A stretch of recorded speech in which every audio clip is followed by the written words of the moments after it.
Bob Danzy. I live at Spring Creek. And what I'm here to talk about is also the wetlands. You see, about a year ago, we started getting rid of, getting the wetlands portion taken out of the comp plan.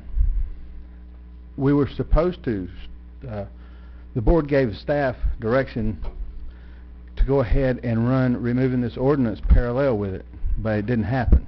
That was a problem. Now, I don't know if it's because we couldn't get this ordinance written or because we couldn't get the part written that you put in the newspaper. So what I did is I wrote an ordinance. This will remove the wetlands ordinance. This is an ordinance for the people at home that removes the wetlands ordinance. And I also went ahead and prepared what you have to put in the newspaper for advertisement so that this can move forward to the Planning Commission. You see, I'm not sure how this didn't happen, but it is concerning to me that there was direction for it to happen. What this ordinance will do if it's removed is it will remove any liability. Right now we have liability if we get sued by a person that asked to build a house or to develop and he's turned down. He asked for a variance and he's turned down. We can get sued right now and we'll be just as vulnerable as we will be afterwards, after November, I mean. This would take us to a place where we can't get in any legal trouble. We can't get sued. We get rid of this, say by July, I think this can be run through, then there's no risk of a lawsuit. If the people want the wetlands ordinance brought back, then they can vote for it to come back. Then there'll be risk. It's just that simple. What do the people want? If we have an ordinance, there's going to be risk. People have to make that decision. Thank you. Our next speaker is Ms. Sandy Tater.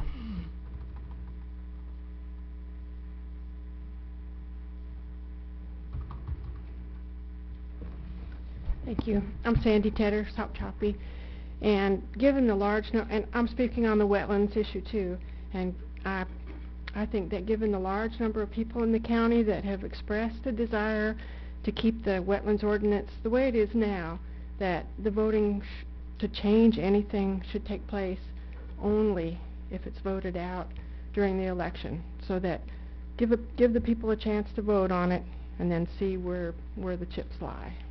Thanks. Our next speaker is Chris Russell. Hey, good evening, Commissioners. Let me apologize to y'all and Heather and Dave. You had a workshop earlier. I didn't make it. For 3 years, I've been hounding you about trying to get nonpartisan local elections. My apologies. Work got in the way. Thank you for holding that. I hope it went well. I heard some good things. I did hear a clarification. Chuck Hess and I, something Chuck wanted on there and I agreed with was if there was only 2 people running, take it straight to the general election where you had better voter turnout. I understand that's not allowed by law, so we won't get that, but it sounds like it's going to be a real good thing to move forward. So thank you for holding that. Appreciate it. Like I said, just couldn't make it. I see Mark Mitchell's here tonight. Rock the Dock was great. We can't speak when he's speaking. They did a great job. We need an event like that every month in Wakulla County. That was just outstanding. I hope we see more. I hope that bodes well for Panacea. And then last but not least, obviously we have an issue tonight that could be somewhat contentious. I would just remind you of the cookies. And remember, we're all neighbors and we're a little different inside. Thank you. Ms. Tawana Crump.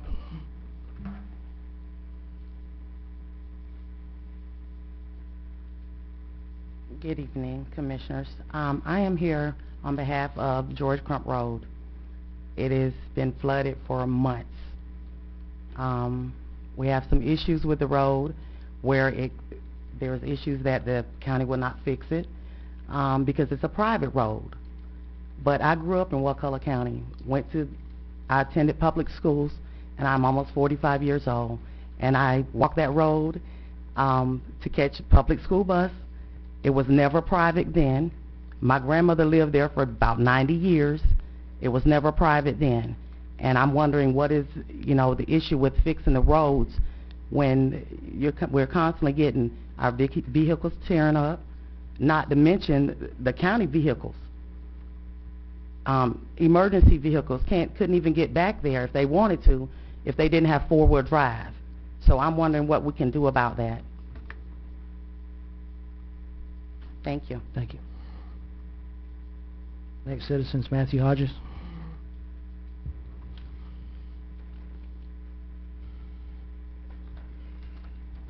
Evening, Chairman, board members.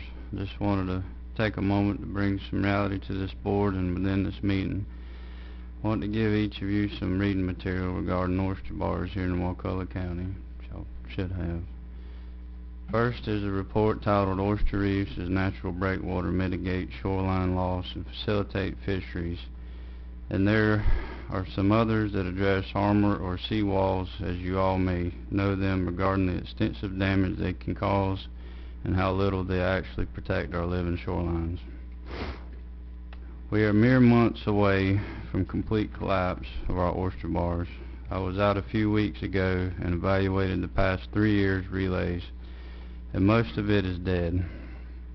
I was able to bring up material in closed waters under an SAL permit issued by FWC held by Steve Cushman, and it was mostly dead. Now, I don't have a marine science degree, but if any one of you want to challenge me on the water, I welcome it. The point is, the bays are dying. Money sent here to help over the past few years cannot be accounted for and was not used for its intended purpose. Nobody needs to tell me how important they are. I really just do not understand the lack of concern in this county for the largest industry we have, while all the personal attacks continue to divide our community, all while our shorelines are slipping out from under us. That's it. Thank you. Thank you. Our next speaker is Leslie Cushman. Thank you, Commissioners. Leslie Cushman, 233 Clark Drive, Panacea. Something has been bothering me. I can no longer bite my tongue with regard to what I'm here to speak about. I'm here tonight to express my concern over an incident that transpired 4 weeks ago. At the conclusion of the board meeting on April 7th, one of our senior citizens collapsed upon staying, fell backward and hit her head on the wall. She remained unconscious for a few seconds, and a knot the size of an egg developed up the back of her head. My concern is there was only one doctor to my knowledge of the room, one doctor to my knowledge in this room at the time of the incident. This doctor did not acknowledge or attempt to assist the citizen in any way. He simply continued to have his own conversations and ignore the citizen, which could have benefited from his assistance. So here's the question. What will his reaction be if this county experiences a natural disaster or is in a state of emergency, should there be one?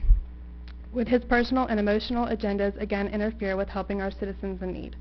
This lack of compassion and disrespect is unacceptable. Also, for anyone interested, there will be a campaign kickoff dinner this Saturday at 2387 Bloxham Cutoff, which is Camping in Springs, the dining hall, starting at 6 p.m. There will be smoked ham, sides, desserts, and families are welcome to attend. Just follow the signs to get you there. Our next citizen to speak is Steve Cushman. Good evening, Chairman and board members. I just want to take a moment to speak about an issue very crucial to this county, wetlands and property rights. Now, you may think the issue is how wetlands ordinance has taken away property rights or how the wetlands issues has caused us all to become divided on the issue. But the true issue is oyster reefs in our bays are eroding away at 9 inches per year. For those of you who do not understand what this means, I will explain. These reefs are on average 4 foot in height, and in perspective they exceed the water surface level at low tide just an average of 2 feet. There are bars that were once exposed at low tide which now remain below the surface at all times. What does this mean for Wakulla County? It means our first line of defense to shoreline erosion is rapidly ceasing to exist. It means as we sit here arguing over about wetlands and how to protect them, our bars are disappearing and our shorelines have started slipping out to sea right from under our feet. Many may not understand exactly what a wetland is, so I'll define it. For regulatory purposes under the Clean Water Act, the term wetland means those areas that are inundated or saturated by surface or groundwater at a frequency and duration sufficient to support, and that under normal circumstances do support, a prevalence of vegetation typically adapted for life in saturated soil conditions. Wetlands generally include swamps, marshes, bogs, and similar areas. This was taken right off the EPA website for those who like to question my abilities, but you can see shorelines that outline our marshes are wetlands. But oyster reefs are more than just shoreline protection from surge and wave force. They are habitats for thousands of marine species such as crabs, finfish, and birds, and the spawning grounds for many of them. It is no secret our fishing industry has declined. Just ask the crabber, fishermen, and oystermen who live right here among us.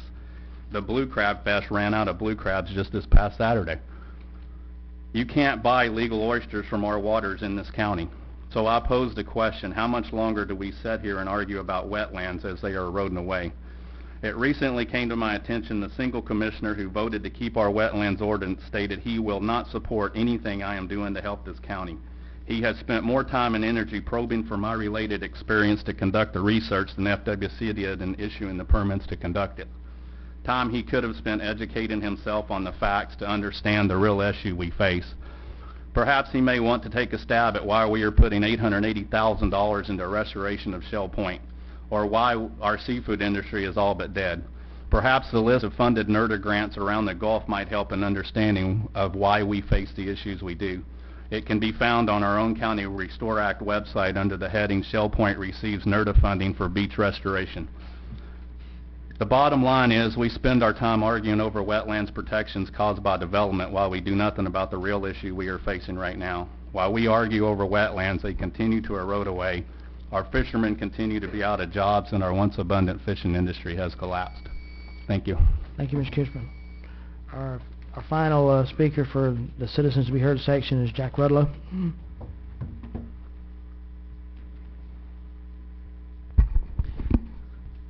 First, I want to say, Howard, thank you for going to Haiti, helping all those people in the destitute,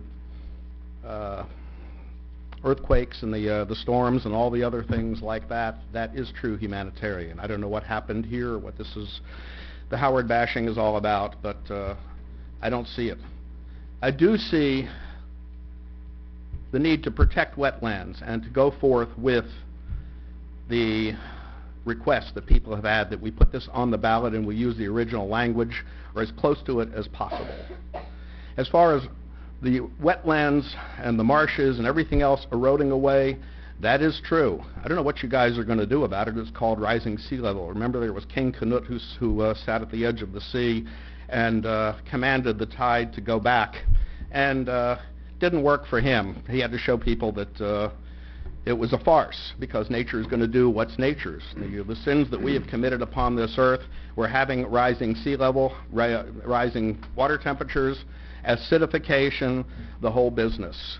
Wetlands and oysters are inextricably tied to each other. 75% of the oyster's diet in the Florida Panhandle comes from trees and swamp vegetation, broken down by bacteria, washed out to sea.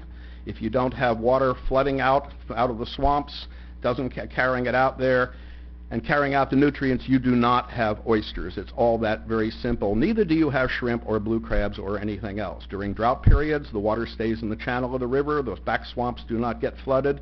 Periods like this is a blessing. This will help our seafood. There are serious problems with this bay and with this whole system and the Gulf-wide of oyster recruitment. There is very little oyster recruitment of larval oysters settling on anything. Never seen this before.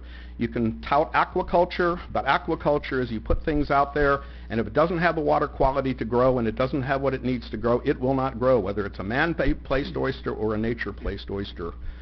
We have to protect the wetlands. We have to do what we can. Yes, we are going to lose wetlands, some wetlands, from erosion because the sea is rising and there are problems. But there are wetlands behind that, and wetlands are a dynamic and moving system. They will move in and they will grow over periods of time. I strongly suggest that for those business people like Mr. Moore, buy waterfront real estate in advance in Crawfordville. Thank you.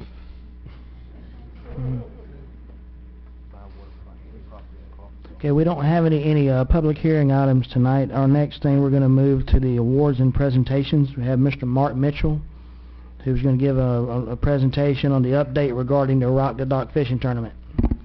Good afternoon, Commissioners. How are y'all doing? Good. Commissioner Moore asked me to come up and give you a little quick synopsis of how we did. First of all, a little story about how it goes. Back in February, we had a dinner for all our future and present supporters, our and it was a great dinner. We had a lot of people that came together to help us, and we decided we were going to try to make this the best Rock the Dock tournament we could ever do, and I think we did. Friday night of the 25th, we had the captain's meeting at the Port Panacea Village homeowners community, and it was catered by Posey's Restaurant, and they served 600 seafood dinners in our neighborhood. That's pretty good. We had the Tobacco Roads band. We had a wonderful turnout. It went perfectly. There was not one single problem. We started a new software program for our registration, and it went like clockwork. We had 450 pre-registrations, people registered online. We had a total of 567 anglers this year. It's just amazing. The fish that we had brought in this year were just absolutely phenomenal. We had a 6.2 pound speckled trout weighed in that did not even make the leaderboard. That's impressive.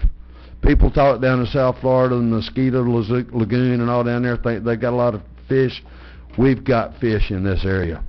We had an 8 pound redfish weighed in. Redfish can't be more than 27 inches long. This one was 25 3/4 inches, and he weighed over 8 pounds. That's impressive. We've got fish in this area. This year we had, in our recreation division, we had 464 anglers, and this year was a record year. We had 68 youths. That's amazing. I don't know if y'all are aware of it or not, but any youth that registers in our tournament and just weighs a fish in, their name goes in the hat for a drawing for a 12-foot G3 John boat with a Yamaha 4-horsepower motor and trailer. And if you could just imagine 68 kids surrounding this little boat at the end of the tournament, and we draw one name, it's just unbelievable. Their faces just light up. It's phenomenal. We had 30 kayakers through some good sponsors, and Mike's Marine and G3 and Yamaha gave us that boat to give to the youth division. And Wilderness Way Kayaks gives us a kayak. Any person in a kayak that just weighs a fish in, and this fish doesn't even have to place. It doesn't have to be the winning fish. All they got to do is weigh a fish in. Their name goes to the hat for a brand new 12-foot angler kayak. That's pretty impressive. The guy that won it this year said he'd never won anything in his life, but he won him a kayak. So like I said, we had a total of 167 entries. In 2011, we had 208 anglers. 2012, we had 340. 2013, we had 444, and this year we had 567. It's growing just leaps and bounds. I believe that the Rock the Dock fishing tournament is the single largest event that happens in Wakulla County. Don't tell St. Mark's that. I know, but I do believe it is. In the our recreational, we paid out in recreation and kayak. We paid out $13,800 in winnings. That's pretty impressive. We had a kingfish jackpot. We paid out $2,500 to the largest kingfish, and we had 20 boats register for that. And we had a trout jackpot. We paid out $1,500 for the biggest trout, and we had 46 boats join the trout jackpot. Like I said, the youth division got a G3, the kayak division got a brand new kayak, and then our ladies division, it's not a special division, but any lady who weighs a fish in doesn't have to place, doesn't have to win anything. Their name goes into a hat. This year we gave away a prize package of over $1,500 to a lucky lady. CTO members, anybody that's a member of CTO that fished in our tournament and weighed a fish in, their name went into a hat, and a lucky CTO member walked away with $1,000 cash. Some of the geographics that we had, this year we were lucky enough, we had 2 anglers from Alabama, 1 from Tennessee, 1 from England, 78 from Georgia. We had 190 from the Florida Big Bend other than Wakulla County, people from the surrounding counties. We had 223 from Wakulla County and 13 from other counties outside the Big Bend. Then we had 55 that we're not sure where they were from, they just showed up. But it was just a wonderful, wonderful event. I checked with some of the local businesses. The Coastal Restaurant in Panacea told me that they had a wait line 3 times Saturday during our tournament. Both the local hotels told me that they were either at capacity or near capacity for the tournament. When you got 567 anglers, they don't come by themselves. They bring family members or friends, and they rent houses and they rent hotel rooms. They spend money. Once again, I'd just like to thank everybody on our Rock the Dock committee, which is Bess Dixon, Walt Dixon, Laurie Ann Falk, Barbara Gardner, Cherie Miller, and myself, Mark Mitchell. And it was just a wonderful tournament, and I hope to see all of y'all there next year. And I know that I didn't come to talk about Panaceans Incorporation, but I would be remiss to not tell you this is what Panacea can do. So we need all y'all to help us. And Questions? basically, if you run the numbers, if you had 600 people and over the weekend they spent $1,000 and sometimes filling up a boat's $400 or $500, that would come out to be $360,000 that Influx. that Wakulla benefited over just this tournament. Absolutely. We had one boat that went 125 miles offshore, weighed in a 92-pound amberjack. He pre-fished on Thursday, and his captain told me that when they got back in, they put $1,000 worth of gas in that boat just to pre-fish. And then he fished 2 more days. It'd be nice. So it's pretty amazing, and just want to give y'all an update. And any other questions? Thank you. Thank you, Mark. Appreciate Thank you. it. Thank you. Thank you. Okay, next we're going to move to the consent agenda items. Move to approve. Second. Motion made and second to approve consent. All in favor? Aye. Any opposed? Okay, there was no consent agendas that was pulled. We're going to move on into our planning and zoning. Our first is, let's see, Louis, application for final plat. Just 1 second. This is a quasi-judicial item in accordance with Section 24.01 of the County Code. Each commission member needs to disclose any contact you may have received from interested parties or their representatives, any lobbyists or third parties concerning this application, which is an application for a final plat FP 1402 Gulfview Shores subdivision, Gulfview Shores LLC, owner Terry Clayton. Commissioner I Merritt? did talk to the owner about a boat ramp that's been a couple months ago, so it was related to this, I guess.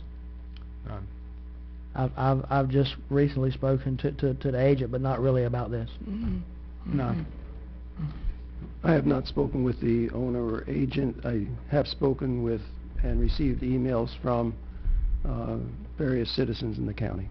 Okay. Anyone who will be providing any information on this application, including if you're going to stand up and answer questions, please stand up to be sworn. Okay. Do you swear or affirm to tell the truth, the whole truth, and nothing but the truth? I do. Thank you. Mr. Chairman, members of the board, this is a request for final plat approval for Gulfview Shores. It's a 15-lot subdivision, as you may know, located in the Shell Point area. The revised preliminary plat and final plat were presented to the Planning Commission on April 14th, 2014, and both were unanimously recommended for approval. Motion to approve. Second. We have a motion. Hold on 1 second. Motion to approve and to Motion to accept- conduct the final public hearing and approve the application for final plat FP 1402 Gulfview Shores subdivision based upon the recommendation of the Planning Commission and the findings of fact and conclusions of law made by the board and any of it submitted at the hearing hereon, and taking the staff report. Second. Thank you. That better? Yes. Thank you. I have a motion made and second. Also have a card from the agent if you want to come on up and... Answer any questions the board may have. Okay, thank you. Is there any discussion amongst the board members?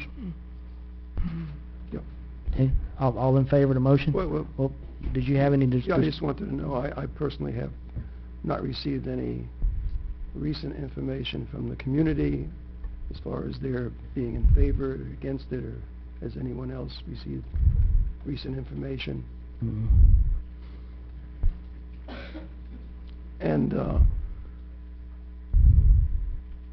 so the plan is that the boat ramp will be at same side of the marina, and it'll be more towards the Gulf where the two roads meet or the road bends. This is the NERDA grant we're talking about, I think, to buy some land for the boat ramp.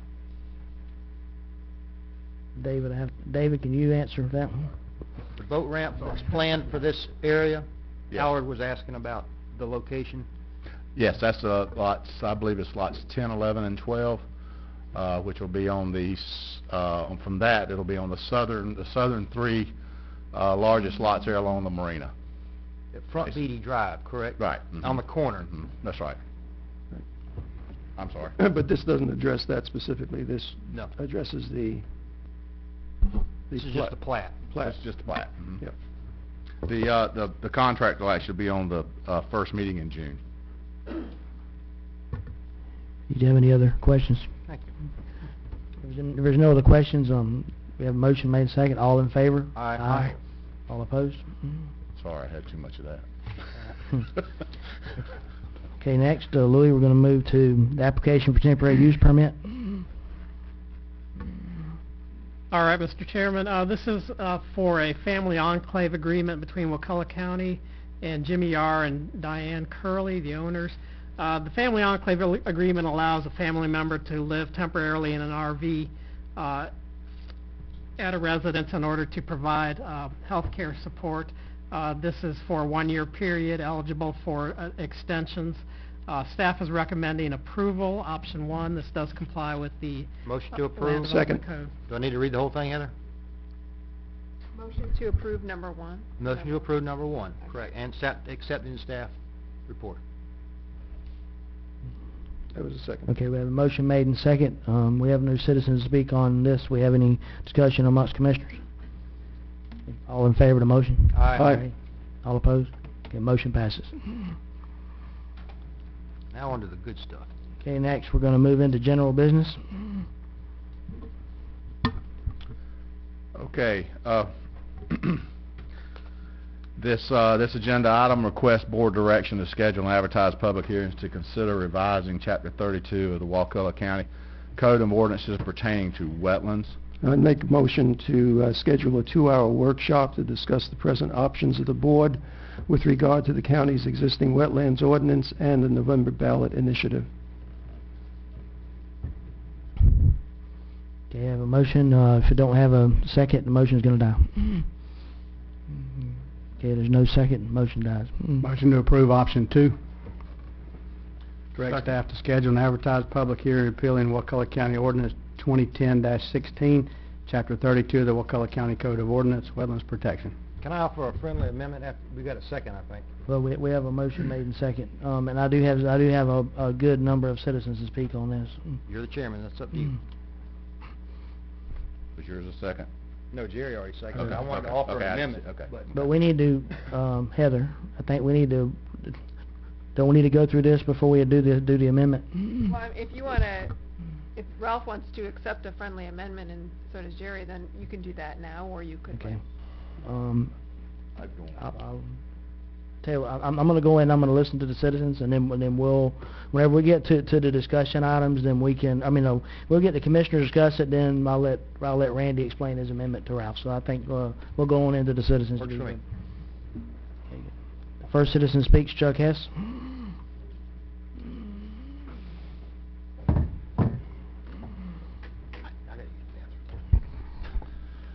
Chuck Hess, 112 Lake Ellen Circle. So, you know where I'm at on this, so, there's not a question there. I would like to hear what Randy's amendment is, because, you've gotten so many people that have expressed an interest in preserving our wetlands ordinance, and you're not even interested in any compromise or anything to maintain something for protection of our wells. We hear about our oyster bed's dying, and you're just not seem to be concerned about anything but development and building and construction. I find that disappointing. Now, if you want to change the wording such that you keep the buffers in place and give the Planning Commission the ability to be a rubber stamp for a variance for everything that comes before them, that would make sense, because you would still have the ability, if information comes forward that says that you're wrong, which you are wrong, is that you would have the ability to change your mind. If you go forward with your current plan, you make it very, very, very difficult and very expensive to change your mind. And that would be a real mistake for the board to set a course that can't be altered with a decision by the board. That really you're making us liable for lots of problems. And so, give the Planning Commission a rubber stamp to allow a variance, but don't get rid of the buffers. Thank you. Our next citizen to speak is Jack Rudlow. Jack here? Okay, Mr. Rick Groves. Thank you again. Rick Groves, Spring River Lane.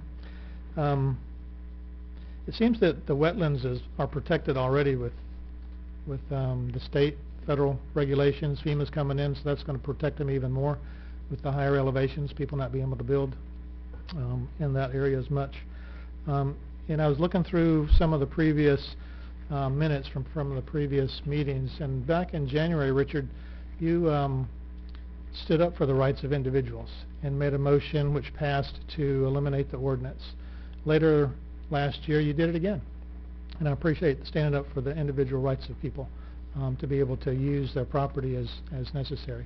I appreciate that, and would encourage each of y'all to continue doing what you've been doing as well. And I appreciate Dr. Kessler because he's standing up for what he believes too, and I believe that he has every right and responsibility to do that, and I appreciate his opinions as well.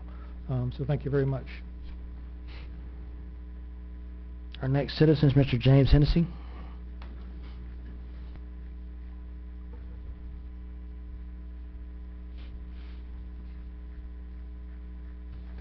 Good evening, Commissioners. James Hennessy, Spring Creek. I just wanted to comment that I think that this juncture here is kind of an opportunity for you all to do what's right for the county and not do anything to change the ordinance at this point till you've heard from the citizens. I think the citizens have made it clear that they want to have their voice heard. I think to rush ahead and sort of jam anything through right now before hearing what the citizens actually want, I think would be irresponsible. And I think it does set up the county for a lot of confusing situations. If you truly believe that the citizens support getting rid of the wetlands ordinance, then I'd say leave it up to the voters in November and let them decide that, and then there's a green light to do whatever. But knowing that there's at least a 50% chance and perhaps even a greater chance that the referendum will pass, then you're just creating a mess for the county. So it's sort of like, I guess my question is, do you care about the county? Do you care about the citizens? Or do you have another agenda? If you care about the county and care about the citizens, I would say leave the ordinance alone until November, and let's educate everybody about the pros and cons of eliminating the ordinance or keeping it. So that's my position, and I hope you'll reflect on that and try to do the right things for the county and the citizens. Thank you. Our next citizen to speak is Mr. Victor Lambu.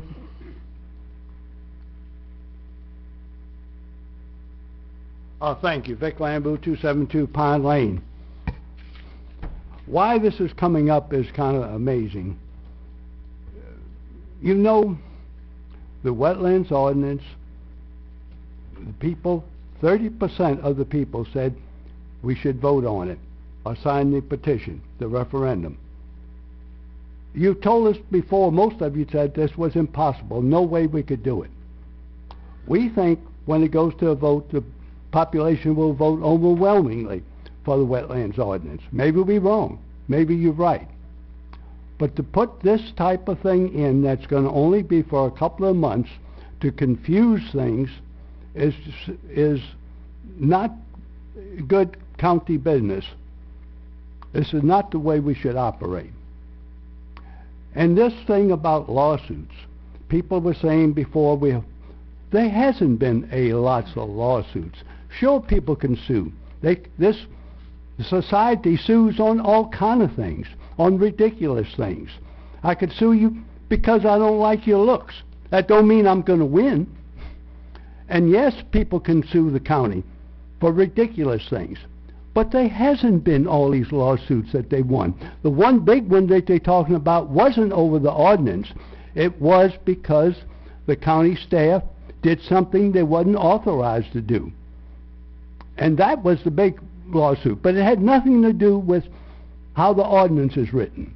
It had to do with people was doing wrong, which they shouldn't have done. They had an authority to do. They issued stop orders that they had no authority to do. But to go ahead and try to mix up this and not wait to what the people are going to say, we think it's going to vote overwhelmingly. People are going to vote for it. I may be wrong, and you may be right. But why don't you wait and see? That's the only kind of courtesy to people. Thank you. Our next speaker is Mr. Bob Danzig.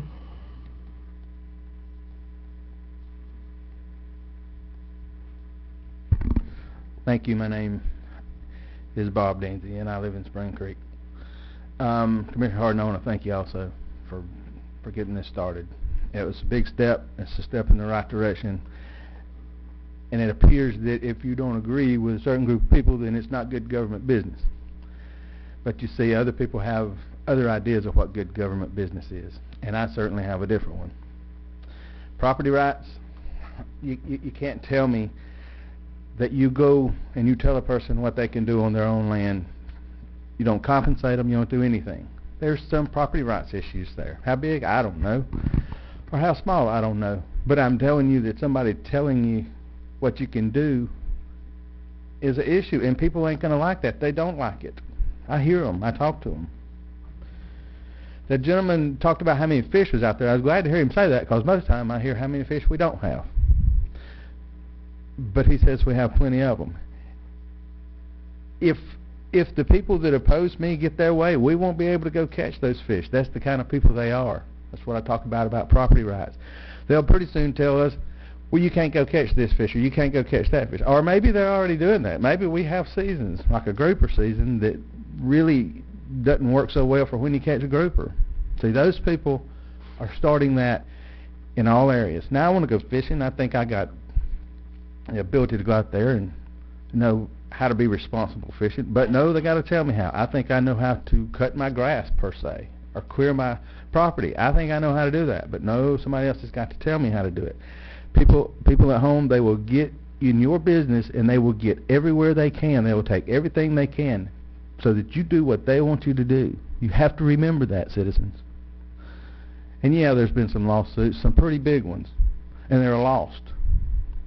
You can split hairs about how they were lost, but the money was spent either way. And there's a possibility of being more lawsuits. If you want to know why there hadn't been any, Mr. Lambu, it's because the citizens have been waiting for these commissioners to make a bold move and a bold statement. They've been waiting for them to come through and free them up to do what they want to do on their property, and to be able to build where they want to build, or this gentleman to add on to his residence. That's why there's not been lawsuits, because if we don't, they're coming. You're not going to hold people back. And last but not least, you can't compromise on this. You can't compromise, guys. If you compromise, it's worse than a loss in some ways. You can't compromise. You have to go through with what is right for people. Thank you. Thank you. Our next speaker is Mr. Bill Russell.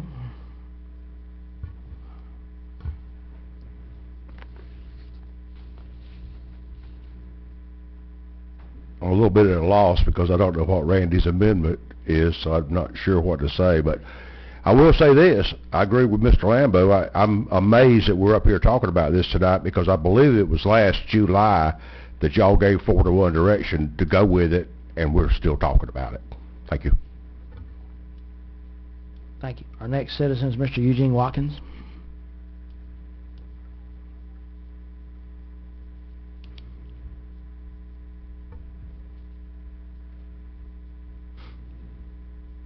My name is Eugene Watkins, Crawfordville, Florida. I think you guys should wait until November 4th and let the citizens vote on this before you take any action.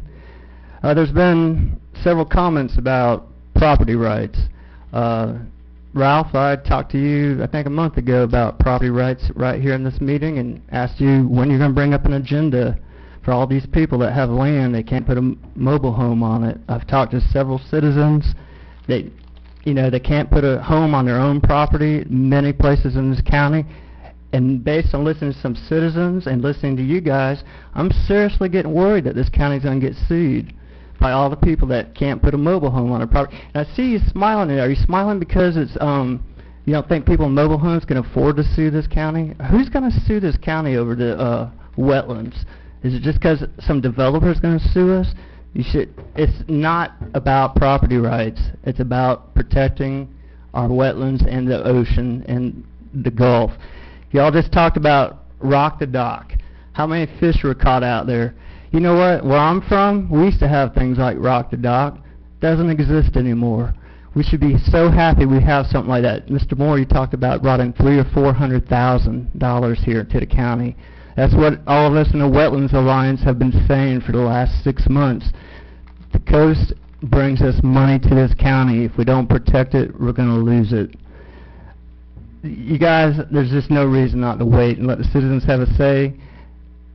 The 80% of the folks I talked to, I went to 1,300 homes, and 80% of the people I talked to signed the petition. I think there's been a poll out there that people want to keep our wetlands buffers. Thank you. Thank you. Our next citizen is Mr. John Linder. Hey, Commissioners, how y'all doing? John Linder, Judy Street. I purchased a piece of property in 2003 and been sitting on it ever since. Got a permit that was approved for that and a septic tank, actually. And now I'm told I can't build on it. So I'm basically paying property taxes on it every year. Can't do anything with it. It's just sitting there.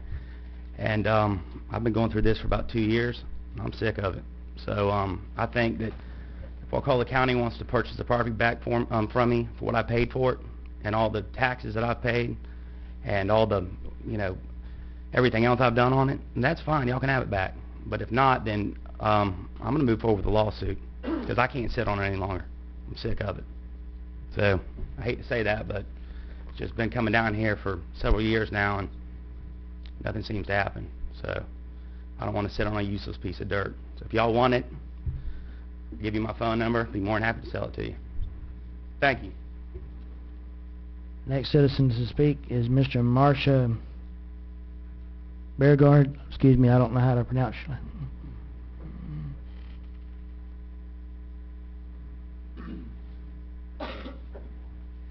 How do you pronounce your last name? Beauregard. That's quite all right. Okay. It's even I can't pronounce it correctly. Marcia Beauregard from Shell Point. There's been a lot of talk about liability and lawsuits, and of course, you run a chance of being sued if you follow your present course. You're also run a chance of liability if you have a wetlands ordinance.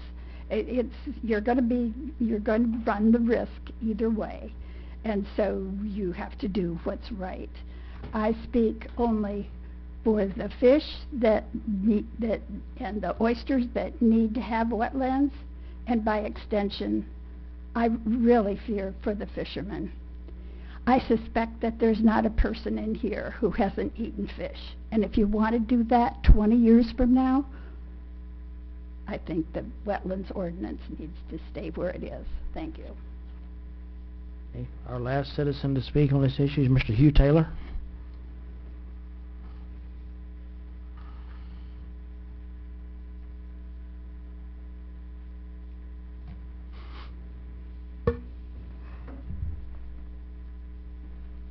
Thank you, Commissioners. My name is Hugh Taylor, 1357 Martin Luther King Road. I would ask that you defer any action until the referendum. If you look at election history over the past, I don't know, 3 or 4 elections, 6,000 votes is a good margin.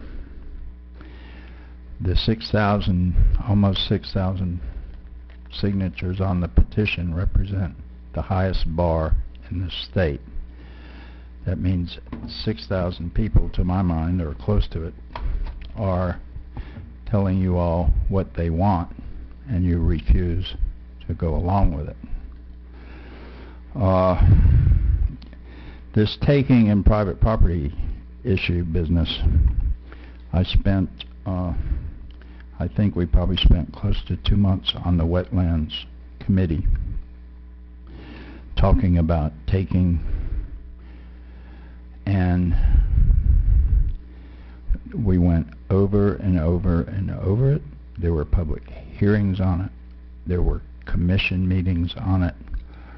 You know, the ordinance as written is a good ordinance. And allowing the citizens to vote is a good, responsible decision. Anything else would be irresponsible because of the window you are opening up between the short time you pass it and the election in November. The liability question, the taking question, you know, you have more than one, you have a couple things with taking. Due diligence is your job to check out what you can do with your property. And then you have failure to disclose what you can and cannot do with that property by the person that sold it to you. The private property thing. When you guys eliminate zoning in Wakulla County, when you push for the repeal of zoning in Wakulla County, I'll join you in your private property quest. The liability questions, I believe the wetlands ordinance is 3 years old, something like that. Where's the lawsuits? No, you run the risk of more lawsuits if you refuse to hold off until the referendum.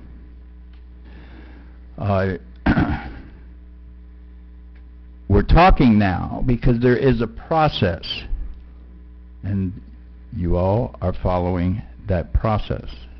Process takes a while.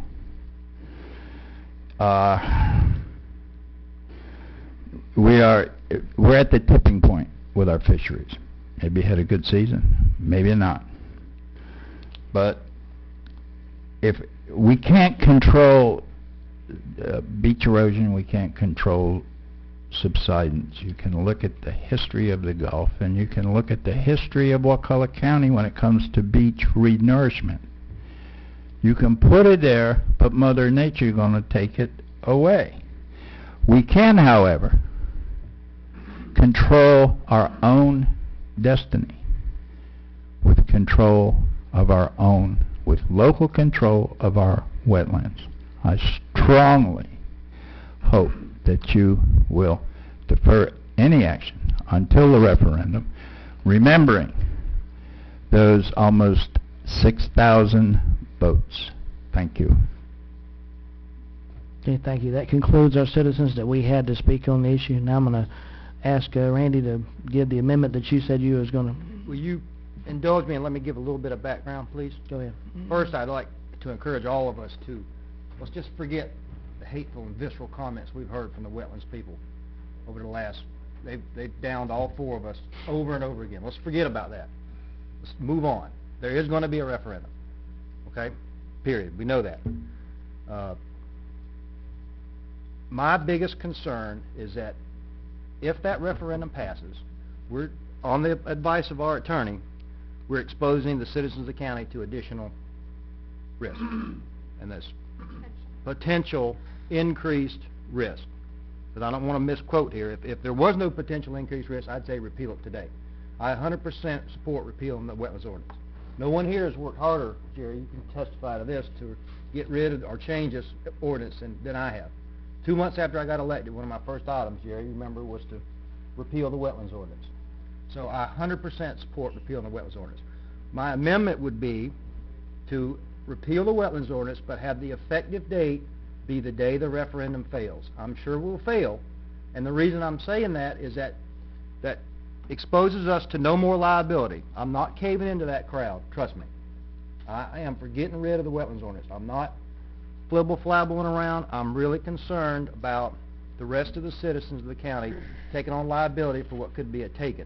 And in addition to that friendly amendment, I'd also like to ask if we could have a window of, a variance window, basically, where these two gentlemen here that got up and talked could use their property, give the staff the ability to grant an in-house variance inside that entire 75-foot buffer zone if it means they can't use their property otherwise. I've been over this at length with Louis.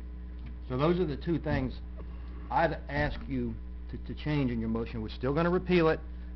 I know probably what their angle is, and I say they're not my enemy, but they're hoping Jerry and I will both lose the election. That's why they're saying wait till after the referendum. This will automatically repeal it that day when, if the referendum fails, it will automatically be repealed right then if he and I are sitting here or not. So that takes that out of the equation. I don't know if that's their strategy, but I suspect that it is. So that's my friendly amendment, are those two items. And if you accept them, fine. If you don't, I understand. I don't think it's necessary. I think we've been working on this since last July. There's been numerous attempts to try to mediate this. I think we've researched this issue thoroughly. I'm still very convinced that we are not eliminating wetlands protection. We are just eliminating the Wakulla Wetlands Ordinance. There are still protections that are going to be in place out there. I agree. And so, you know, I think this has become a flawed argument from the beginning. I think it's been an emotional argument that folks are very passionate about it, and God bless them, and I appreciate their passion. I'm just as passionate about property rights. I'm just as passionate about, you know, if we want to move people a mile off the coast collectively, we can vote and do that, but we need to be prepared to compensate folks for that. There's been no conversation about compensating, and so I just don't see how we can just take people's property, you know, with that. The additional risk, our agenda item talked about the potential for a constitutional takings claim. That was in the agenda item. If the referendum passes. If the referendum passes. And it stated the county could face damages and attorney fees related to constitutional takings. That's correct, right? That was in our agenda item. Well, here's what I say, and someone correct me if I'm wrong. If someone is in a position to make a constitutional takings claim after November, after this ordinance goes away and after it comes back, they're going to be in that same position to make a constitutional takings claim today. Can you let Heather explain that, please? Because I've heard that argument several times, and I'd really like to get as clear as you can be. Anyone could make a claim, but it's the removing the ordinance from the books and putting it back on that makes it more difficult to win against a claim such as that. So they would have grounds to prove that our ordinance has taken their property if they prevail in court. The same ordinance that's in place today. I mean, the ordinance would still have to have the mechanical action of limiting their ability to control their property. Whether it left and came back or whether it stayed the same, that would still... But there are time limits when Explain to Bert Harris what you told me. Well, Bert Harris is a lesser standard. That's in state statute, and that's you need to make a claim within 1 year. And the takings claims, I mean, the wetlands ordinance has been, the 75-foot buffer was in the books since 1995 or 6. 95. So there's been, through the passage of time, the county has additional legal arguments to try to defend against those claims, and that's what the whole point is. So what is the statute of limitations on the federal takings claim? Excluding Burt Harris, what's the statute of limitations on that? Well, that would be, most likely, what would be applied would be 4 years. 4 years from the time we tell them no, or the time the ordinance is adopted? That is somewhat up to, but I would argue that it's from the time of the 1995 Comp plan, not of the plan. ordinance, the comp plan in Comp plan. 95. That's what really sticks 1995, me, that's when the Ralph. 75-foot buffer went in, was 1995. And I'm not supporting the wetlands. See, we're not ordinance. having a discussion about the comp plan. We can't say 4 years from 1995 when this ordinance came into place 2010. I think she just clarified that, This though. ordinance just, the 75-foot buffer is the issue that I think everyone's talking about when they allege takings violations. That was put in 1995. In the comp plan, Right. even though we didn't have an ordinance at the time. I understand that. So I'm not saying, obviously, I can't tell you you're never going to get sued or that you are going to get sued. I'm just saying that the action could, under the right set of facts, we could lose some defenses that we would have. So if we assume that we get rid of this ordinance, and we assume that it's voted back in November, you're saying that we have the potential of a takings claim. And that's all I can tell you, yes. Okay? Is it an increase than it is right now today? I think that's the key point. That's it. If it was an increase, Ralph, I swear I'd say right now, let's get rid of it. The only thing... I do not believe it's increased. I believe if the takings risk is there, the takings risk is there. Well, I think we I'm would going on have what it- our attorney we would said. have, and it would be more difficult to defend. It would be not an increased risk of getting a claim, but an increased risk of losing a claim if it was brought. And I mean, I don't have a crystal ball. I can't give you guys numbers. I can't tell you yes or no, absolutely one way or the other. I can just give you some judgment, and I see some defenses going away if you guys do decide to repeal, and then it's put back in. So is there any risk today, if we just leave it there and we just quit discussing this and we don't repeal it at all, is there any risk that someone can have a takings claim against us today or next week based on our current ordinance? Anyone can always bring a lawsuit against us. And is the possibility that they could win, that they would have merit? Or is it- We have very good defenses, It's right? hard to get a firm answer, Ralph. I sympathize with you, but No, my... I mean, even the United States Supreme Court will, I mean, you read those cases, it'll say, we look at it on a case-by-case basis. My So, I mean- interpretation has been, from what I've listened to Heather to translate, is if someone, yes, someone could, this gentleman right here could make a claim today, okay? He's already told us that he's Okay, planning. okay, that's fine. But given the past history of how long it's been here, he is much less likely to win today than if the ordinance is repealed and then readopted by referendum. If it's repealed and readopted, he has a much better chance of winning his case. Is that an accurate statement, do you think? Yes, it takes Okay, away some she said defenses yes. that So we we have. agree that there is some degree of risk even if we left the ordinance just like it is. Yeah, there's always a risk. Okay, I hate to agree with them, but there's Okay. always a risk. And to me, to be honest, Ralph, if we vote today to repeal it, it takes 3 months to get to the process, probably 2 or 3 months to get through the process to actually be repealed. Two. So, 2 to 3. I mean, all we right, can do it. 2 to 3 months. So that the timeline we're actually talking about delaying it is about 3 months. If we say we'll move forward with the repeal, but it's effective the day it fails, which I'm sure it will fail, to be honest with you, it's effective then, we've lost 2 or 3 months of time, and I don't think that's all that much time to lose to mitigate the risk to the citizens of the county. That's just my Let's personal talk thought. about the risk. We've established that there's some degree of risk. If we just repeal this and we get rid of it, how much risk do we have at that point that someone can sue us on a takings claim? I think what's been established in my mind is that there is a substantial, would you use that word, increase Wait, of no, losing? you're missing my question. Okay, ask again. We get rid of the ordinance. Okay. So let's say tomorrow the ordinance is gone. We know it's not going to happen that fast, but tomorrow the ordinance is gone. Tomorrow, how much risk is there that someone can sue us and prevail on a None. takings claim? Not tomorrow. Zero. Only if the referendum So what passes. we have the power to do here tonight is we take some degree of risk and we lower it down to zero risk. How long though, Ralph? Zero 6 risk. months? Hold on one second. But I wanna ask if, maybe if y'all can mind holding the noise down. Thank you. You're exactly right. You are exactly right. That should be our concern. Let's eliminate the risk. To and me, let's- that's too short Let's term. restore property rights. The citizens need to know that they have the ability to go to zero risk, at the same time maintaining the level of protections that the state is going to provide for us. We've all researched that. I mean, you guys tell me if I'm wrong. I'm convinced the state is going to continue to protect our wetlands. I agree. You know, the decline that we hear about, all the horror stories we hear about, that happened while we had this wetlands ordinance in place. I agree with all your points. That's not my point, though. So let's take it to zero risk, and then at that point, we will have reset the bar. We now have zero risk. The citizens will have the opportunity to vote. We know that. We can't change that. The citizens will have to decide if they want to stay at zero risk or if they want to bring us back to some level of risk that they're willing to pay for. I understand your point, and I understand the background point of it also. It basically is that if we restore everyone's property rights, which I'm in favor of, then they're less likely to vote in these new restrictions on them. I think is what you're getting at, and I agree with that statement 100%. Mm-hmm. But do I agree enough?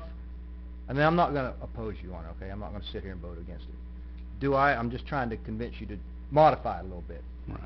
Do I agree enough to take the risk of being sued by not only people that can't use their property, like this gentleman or that gentleman, but people that have 1,000 acres and have a wetland and say, we're going to sue you now because you denied me use 75 feet of it? I don't know if they could legally. Well, they have to be denied all reasonable beneficial use of their property, so they'd have to be able to... Maybe I'm over-exaggerating. I don't know. That's just the way I feel.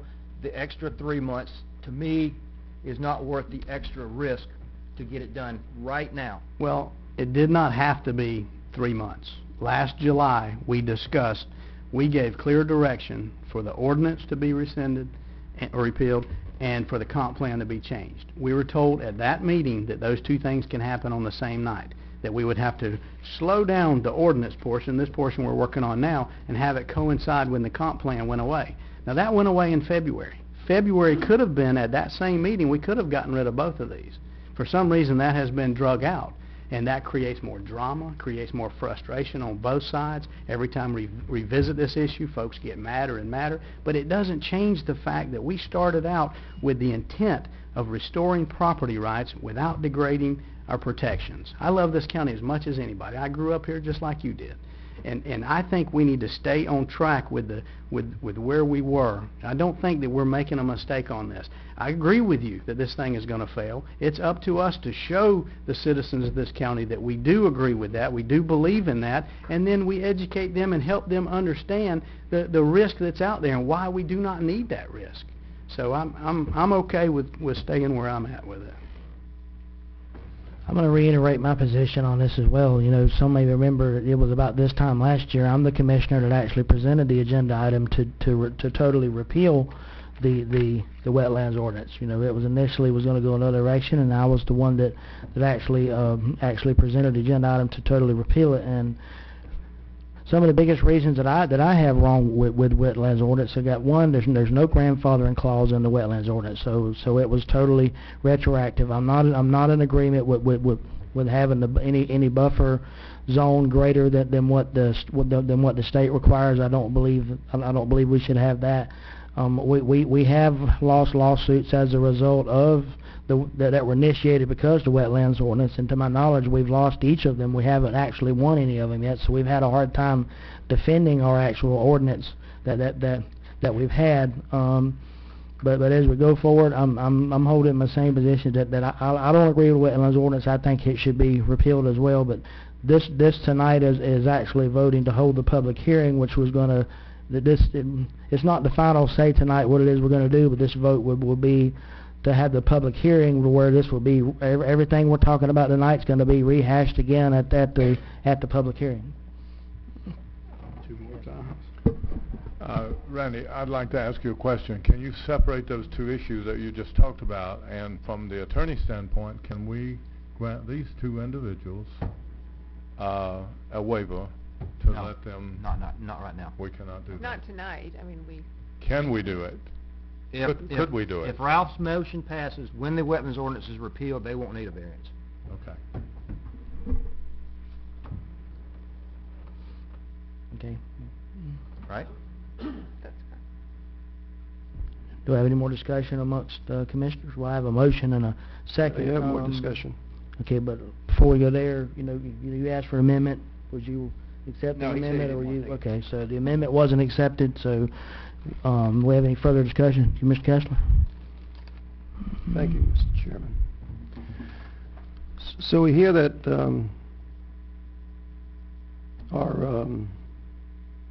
we're having problems with our oysters, and we hear that we're having problems with our blue crabs, and we hear that this may be a water quality issue or related to water quality, and we know that the water that comes to our Gulf comes through our county to our shore. And so when we allow building right up against wetlands, we impair the wetlands.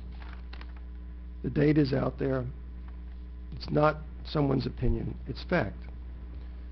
And so as we degrade the water quality, and then we at the same time say, woe is me, we have problems out there in our Gulf, in our bays.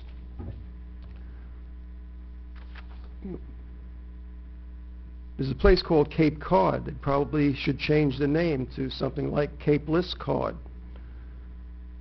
When the fisheries were in trouble there, we had the same naysayers going on saying, no problem, no problem, we'll be provided for. Well, they lost their industry. Ecotourism in our county is our future, I think.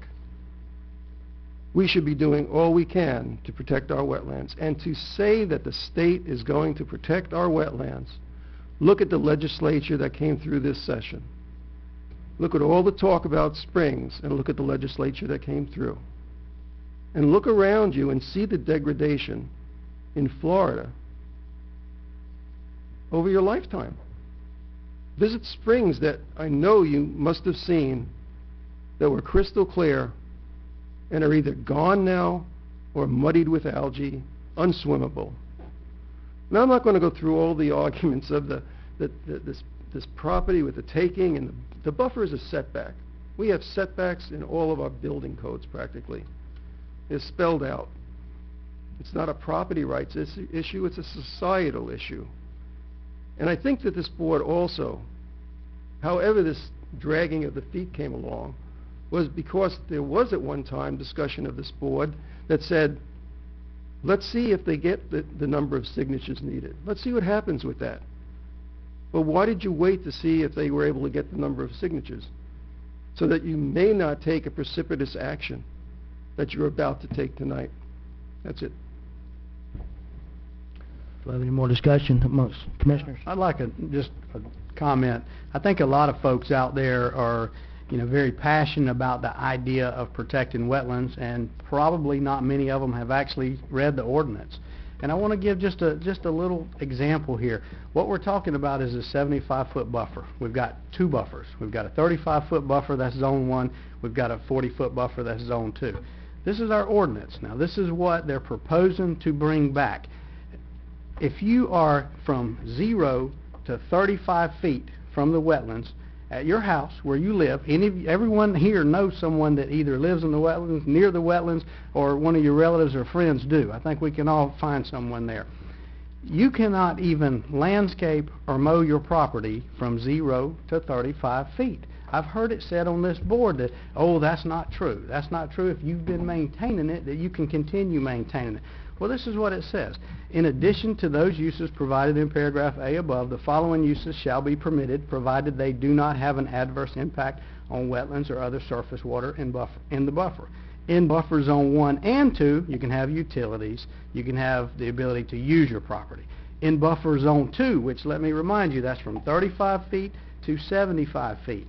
In that area, this is what's allowed.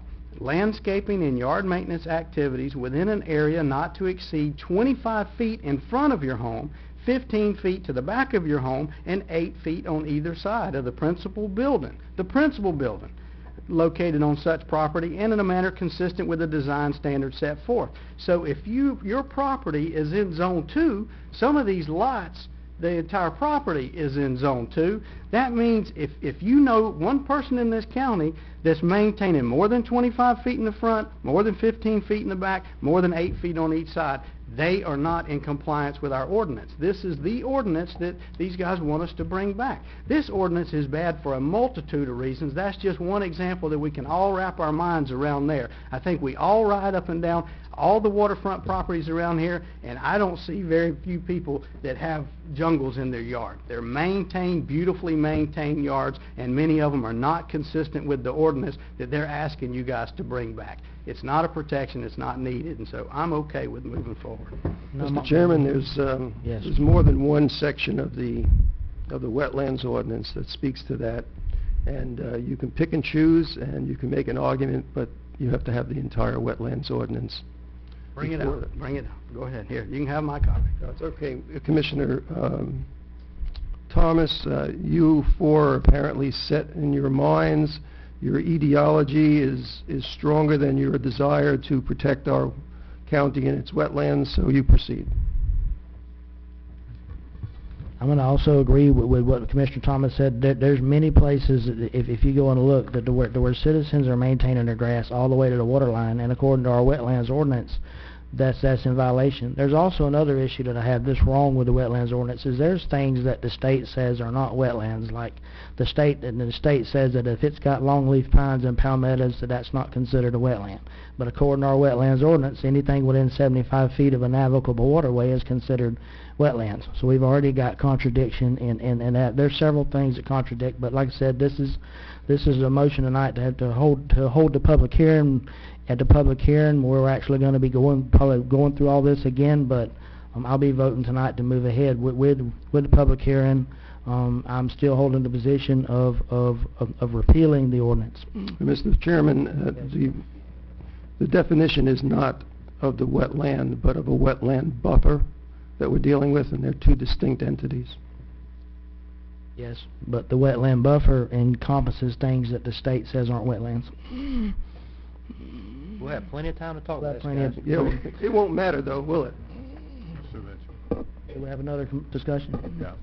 Well, basically, I figure that the water quality, other than the nitrogen coming out of Tallahassee, in our bays is probably much better today than it was 30, 40, 50 years ago.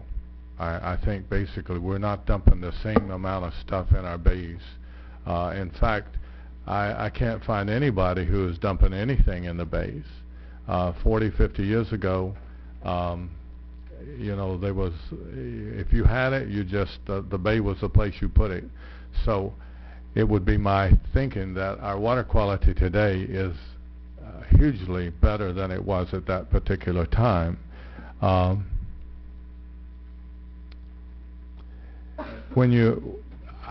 look around the county and I try to find somebody who's damaging the wetlands.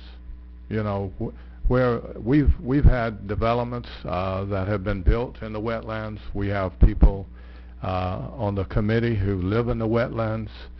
We have people on the board who are extremely close to the wetlands. I live close to the wetlands.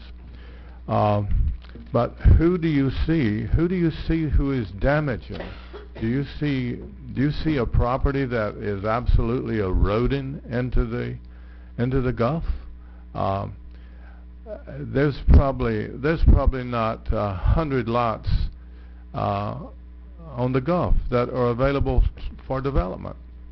And to think that those people who own those lots are going to damage the wetlands, they've got to first of all go by the state regulations. They're looking at valuable property, they build valuable homes, and to think that they are in turn going to somehow damage I guess, the ocean maybe. That's where the water goes. We're going to damage the ocean. What we're being told is that we're damaged in the wetlands. 99% of the people in this county care about their wetlands. And the idea that they're damaging the wetland is just nonsense. It's a perception. It's nothing more than a perception that somebody is going to damage the wetlands. You're looking out, we're saying, yeah, tomorrow there are going to be 40 people who are going to damage the wetlands. I just am not going to let you put that on the people of Wakulla County. It's a perception of what we may do, and it's just not going to happen. So 20% of the days that our beaches have been closed is a better statistic than what was here 40 or 50 years ago. I don't think so. I'm ready to vote, guys. We're going to have Not, time. and to say that we haven't seen destruction of wetlands is also an incredible statement when people have filled in lands, wetlands, not buffers, wetlands, and in the district that you live. That is correct. There will be some folks who do things that they should not. Name me two. Name me three. You know, we're talking about a county of 35,000 people. Ain't me ready to vote. You know, there's going to be plenty of time in the public hearings to go through all this again. I'm going to go ahead and call for the vote. We have a motion made and second for option 2, right? Is that what the motion is? Yes. Motion made and second for option 2 to direct staff to schedule and advertise public hearings repealing Wakulla County Ordinance 2010-16. All in favor of the motion? Aye. All opposed? Nay. Let me just clarify. The motion is to repeal Chapter 32 in its entirety. There's a couple different ordinances that go into that. Yes, the motion includes, Chapter 32 of the Wakulla County Code of Ordinances, Wetlands Protection. Correct. Okay. As Option written. 2. As written. Option two, as written, option 2. Okay, when the motion passes 4-1 to hold a public hearing. Okay, next we're going to move on to the next item, mid-year budget amendment. David? Yes, this is tab number 11. This is request board approval of 2013-14 mid-year budget adjustment. Motion approved. Second. Only thing I need to everything looks good. This is our normal mid-year adjustment. We continue to try to budget better and better every year by focusing in 12-13 we had 254 lines that were adjusted and that was a total of $652,000 adjustment. This year we only had 147 lines for $300,000. That's a commitment from our staff as well as from Brandy Price and from Greg, and they've done a great job, and we all have, and we continue to get this down to where hopefully we will be bringing back even lower mid-year adjustments. But the good news is we're not going outside. The only place that we're dipping into any of our budgeted reserve funds was in the road fund, and that's due to fuel cost as well as all the rain that we've had. We've had to increase our hauling, which therefore hit both of those line items. Okay. Any discussion amongst commissioners? Okay, motion made and second. All in favor of the motion? Aye. All opposed? Okay, next we have the SHIP grant agenda change order approval. Yes, Mr. Chairman, there's a request for approval of 2 SHIP project change orders to exceed the SHIP LHAP limit of $75,000 for Nancy Culp and Marvin Harrell. As is explained in the memorandum, these changes are being requested because of the necessity to elevate the homes above the base flood elevation. Staff is recommending option 1. We do have a representative of GSG to help explain or answer any questions that you may have. I think a motion to approve, but I got a few questions. Second, and I have questions also.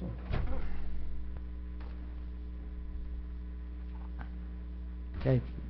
Good afternoon, Mr. Chairman, Commissioners. Jay Mosley, GSG. I am here on behalf of GSG replacing Ezron McDaniels. I know he's been your housing administrator for several years. I do want you to know that I expect to give you the same level of service that he did. A little background, I have over 20 years experience in grant administration and housing rehabilitation. As Lewis said, we are recommending approval of these change orders, and I'm here to answer any questions you might have. I have a question. Can I go? Go ahead. I was first. We're making a change because increase in elevation because I suppose FEMA. That is correct. These houses are located in special flood hazard areas, and in order to get a building permit, you have to elevate the building above base flood elevation according to the FEMA special flood hazard areas. No, we're not making a change because of FEMA. We made a change because somebody missed the fact that these houses are in the flood zone. I'm not getting on you. On the application somewhere, didn't it ask if they were in a flood zone?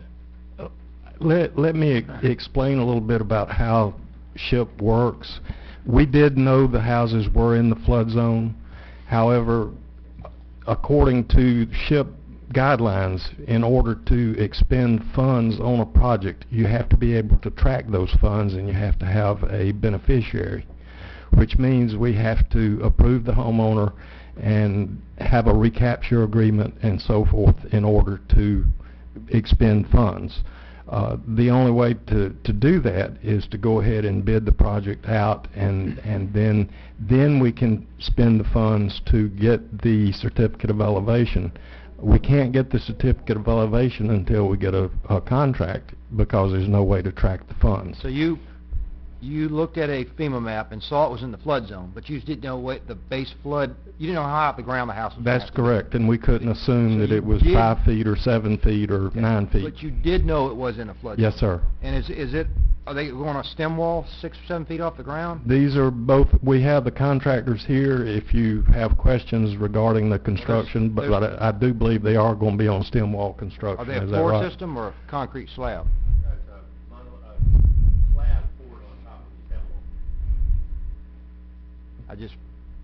I'm not arguing their numbers. I know to get that high, my question was, is there a way to do due diligence to say, hey guys, we know this house is going to need to be 7 feet off the ground, budget in X amount of money for a foundation. And my point, I guess, is that probably 2 or 3 or 4 or 5 other jobs could have been done for what these cost. I'm going to support them. Now, don't get me wrong. I just wish there was a way to do a little bit more due diligence at the up front, because I'm a contractor, speaking from a contractor. If I'm going to go build a house, even before I give them a price, which that's not exactly how it works, I'm going to not expend funds, but I'm going to look at a flood map and maybe look at a quad map and figure out what the elevation is roughly. There are ways to do it without spending money, is my point. Okay. So the question I have goes in the same area, Mr. Chairman, is that there were besides it being in a flood zone, there were changes in the FEMA elevations or not? That I can't answer. That's the way I understand it. I understand that when this went out to bid, that the people bidding on it could have been okay on a slab there, or with very little elevation, and so that's how they handed in their bids. Well, then I stand corrected. If I made a mistake on that, I apologize. But so you're saying that when the new FEMA maps came out, before you pulled your building permit, is why you had to go up? So, sir, would you mind just coming on up to the microphone? Sure.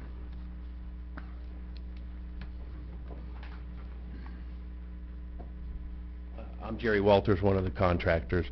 On the project that I'm working on, which is on Tower Road, the FEMA, let me get my glasses on and give you, it's the flood zone AE17, which is actually taking effect now. After speaking to the building department, they all said you will have to elevate to the 17 feet level. There's many houses in the neighborhood that are lower, even freshly built homes, but it's not just that we weren't aware of this. It was when we bid the jobs, this wasn't a requirement to bid. Well, I stand corrected. Yeah, and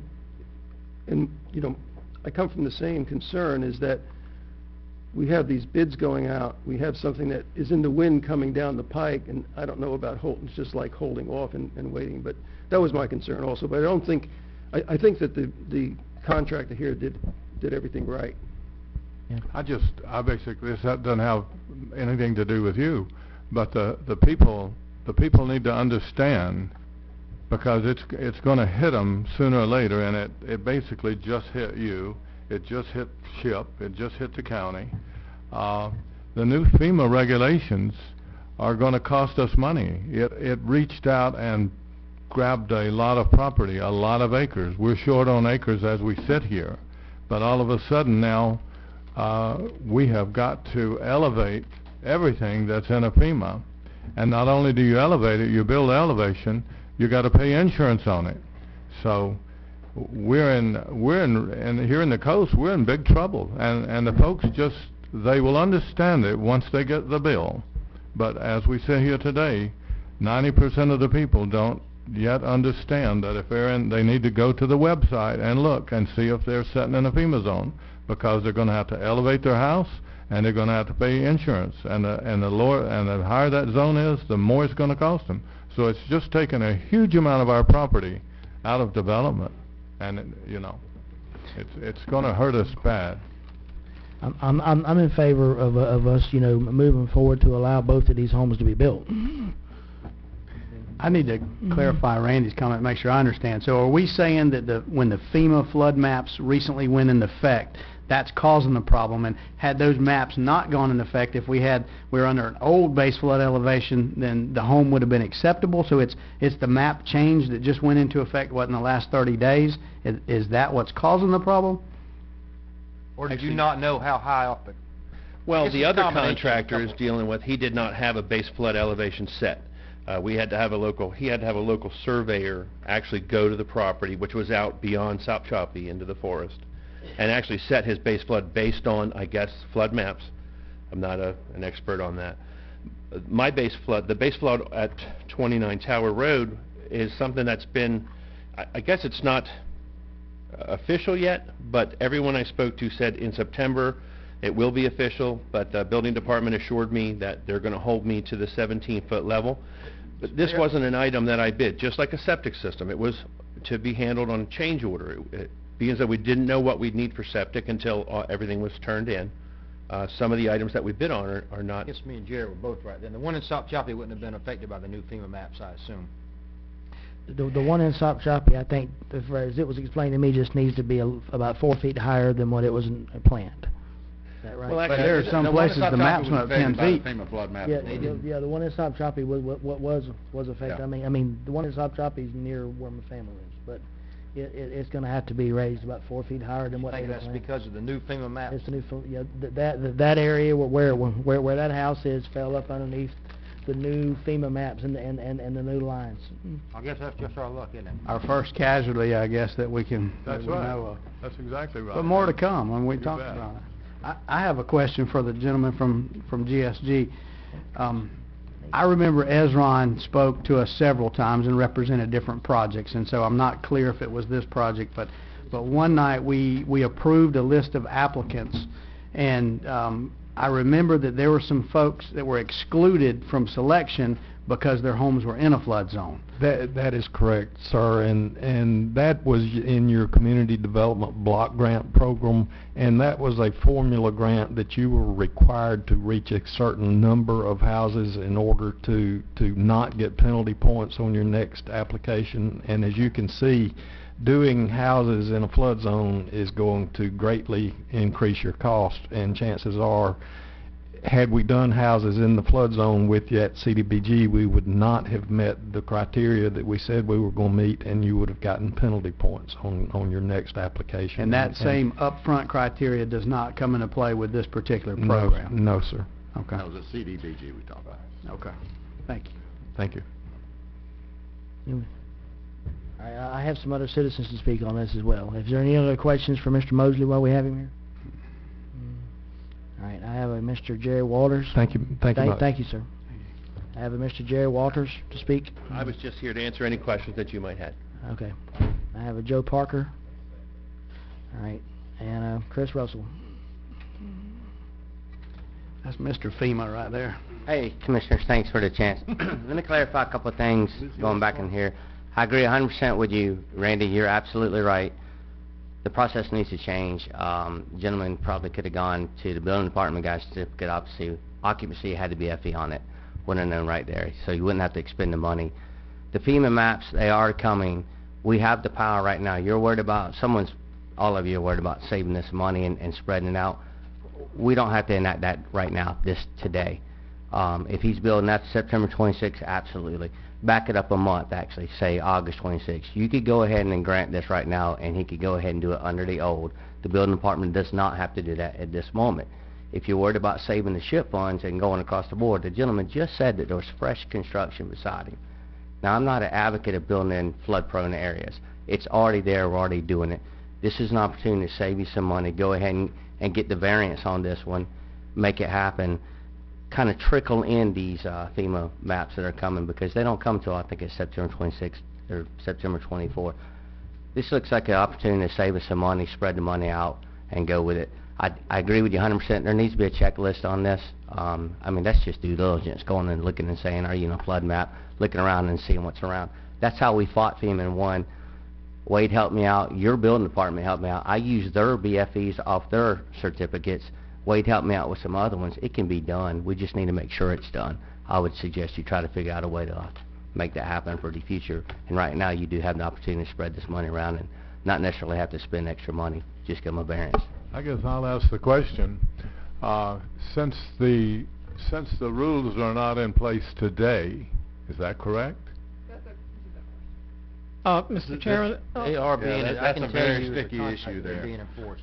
yeah, I believe it's Yeah. I believe it's FEMA regulations, and yeah, it would have to be the building They are department. being enforced. They are required to They are enforce being them per enforced. FEMA, so I don't think we can grant the variance. Mhm. And Chris. again, it's only one That'll level it up. property that we're talking here that is affected by the new flood maps. So they're being enforced today? I mean, They are, yeah. So even though they don't take effect in why are they being enforced today? I mean, You just said only one of these properties is affected by a new flood map? That's right. The other one is just it's a combination of what we discussed, that there was not, that they could not establish the base flood elevation until the contract Which one was that one? established. Which one? The Tower Road property, apparently. Tower Road was not affected by the new FEMA maps. That's correct. No, it's the other way around. Oh, Tower was, I'm Yeah. sorry. It's I'll the take other back one that was my affected. taken back? the one in Okay. Sop Choppy, They just reversed it on you. the one in Sop Choppy was the one that was affected by the FEMA map, right? The one in The one in Panacea. Panacea. Okay. Yeah, the one in Tower Road was affected. The other one was not. And corrected then. And So- it is a FEMA requirement. So we've got new proposed maps with an effective date, and we're enforcing those prior to the effective date, is what I heard. By what authority, and do we have the ability to waive that up to the effective date? I know when the effective date comes in, we have no choice at that point. Do we have any latitude that we could save on one of these homes prior to that effective date? I have checked with that with the state as well as our FEMA representatives. We can do what we want to. Okay, hold on. Here's your problem.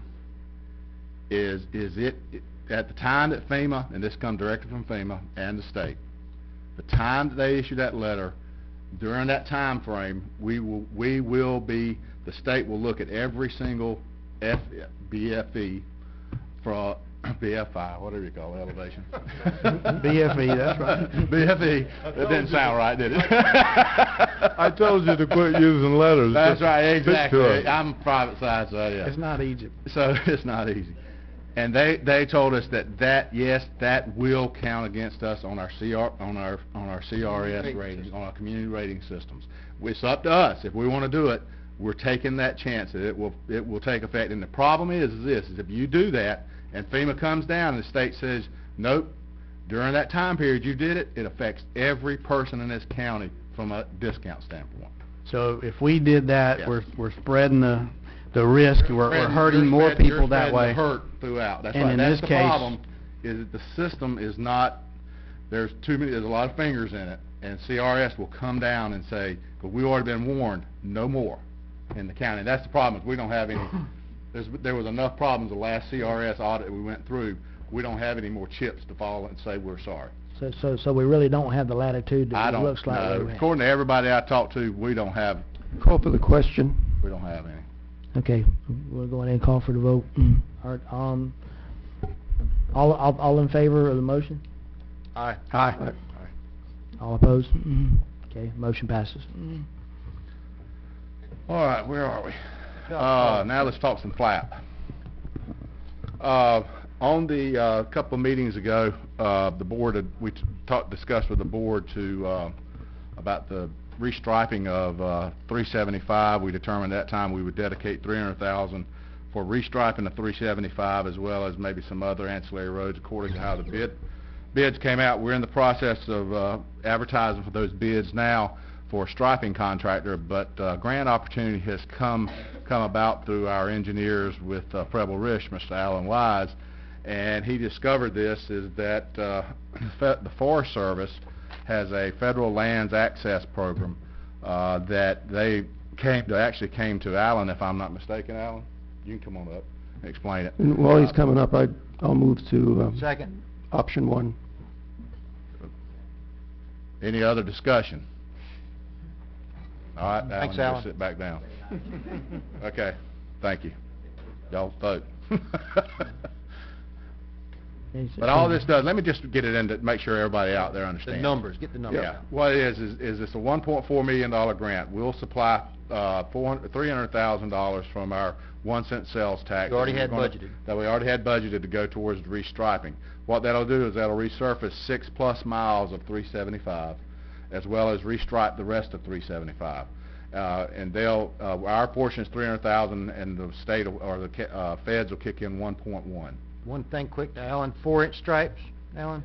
Okay, you putting edge lines too? White, not all. You're not putting blocks in the. You're not all of it was for you. You're not putting blocks on both sides of the yellow line, are you? One down Right down the middle.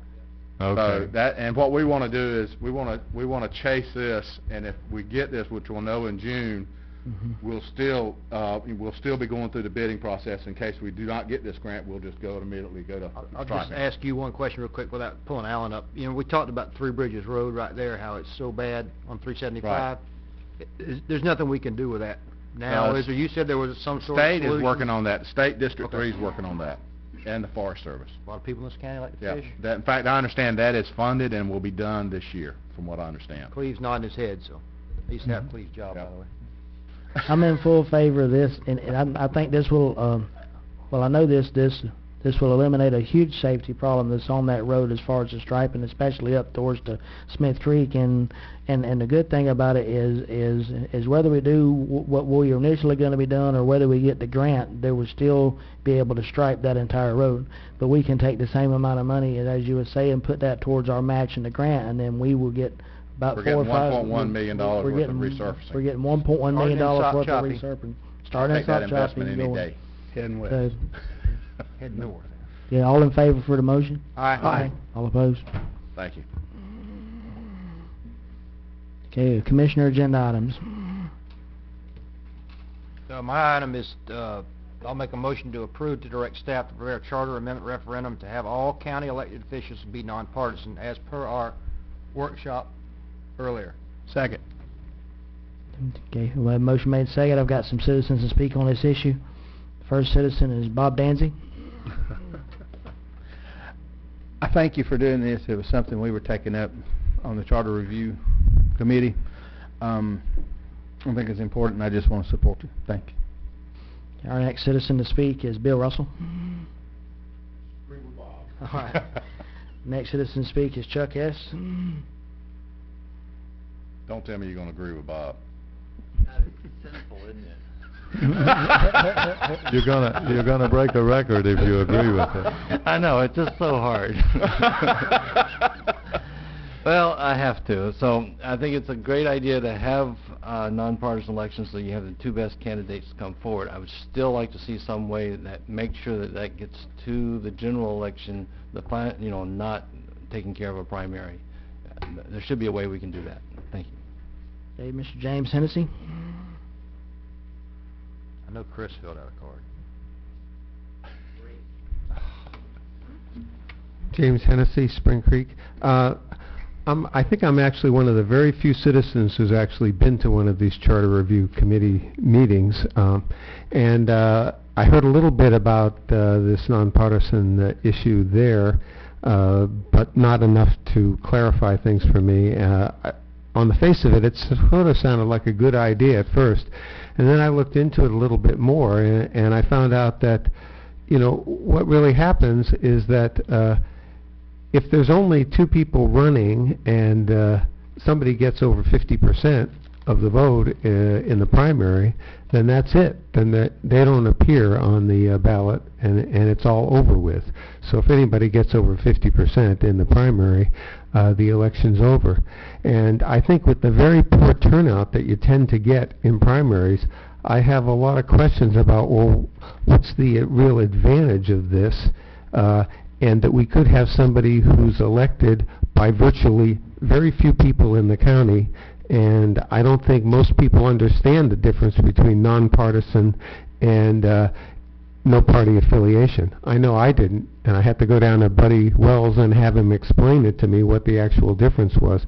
And so I think that this presents a lot of confusion for the voters, and I think we could get people in who have very little support in the county, and then they would be in, and citizens would have nobody to vote for in the fall. As Chuck was saying, I think you know, if you have more people moving forward and you have at least two people for the fall election, then that would make a little more sense. But to me, this seems like kind of a way to disenfranchise a lot of voters who won't understand this issue and won't have a chance to really vote for anybody. Thank you. All right, final citizen to speak on this, Mr. Hugh Taylor. Come on, you know Chris. Hold on, wait a minute. No, I'm sorry. Let me back up. I throwed down the car too quick. Chris Russell, then Hugh Taylor. There we go. You know Chris filled out. Doesn't bother me. Hey, thank you again. Sorry I didn't make the workshop. As I said, I truly apologize, because you know this is something came for you in 2011 suggesting this, and then back in 2012 I know Mr. Taylor previously did as well. You have Bob and Chuck agreeing. If they're coming out of Charter Review Committee, I mean, it's out there. That's a great thing.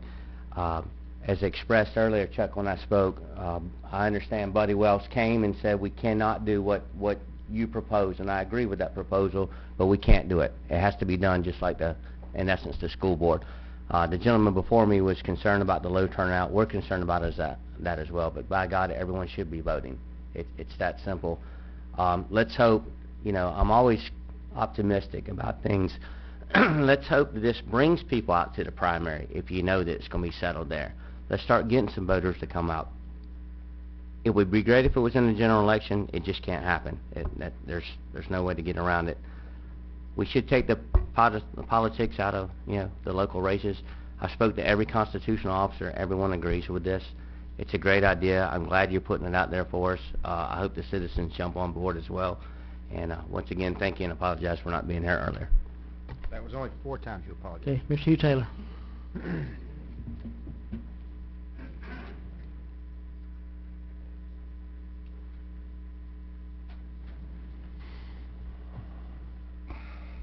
Thank you, Commissioners. Hugh Taylor, 1357 Martin Luther King Road. The real advantage, money. I was for him until I was against it, I guess. Where's Chris? I've changed my position, and it's based on some research and some history. I'd like you to consider the implications of nonpartisan elections. The number one implication is that money will dominate elections. Mr. Moore made the quote about the flood maps. They will understand when they get the bill. The citizens here will understand when, if this thing goes through, when they get the bill, and regular citizens can't run for office. Only people with enough money to put, say, hundreds of jobs signs up will be able to blanket the county. Right now, with the two parties and no party affiliation, regular citizens can run in the general election. You've got, in some cases, you've got your party primaries and then a general.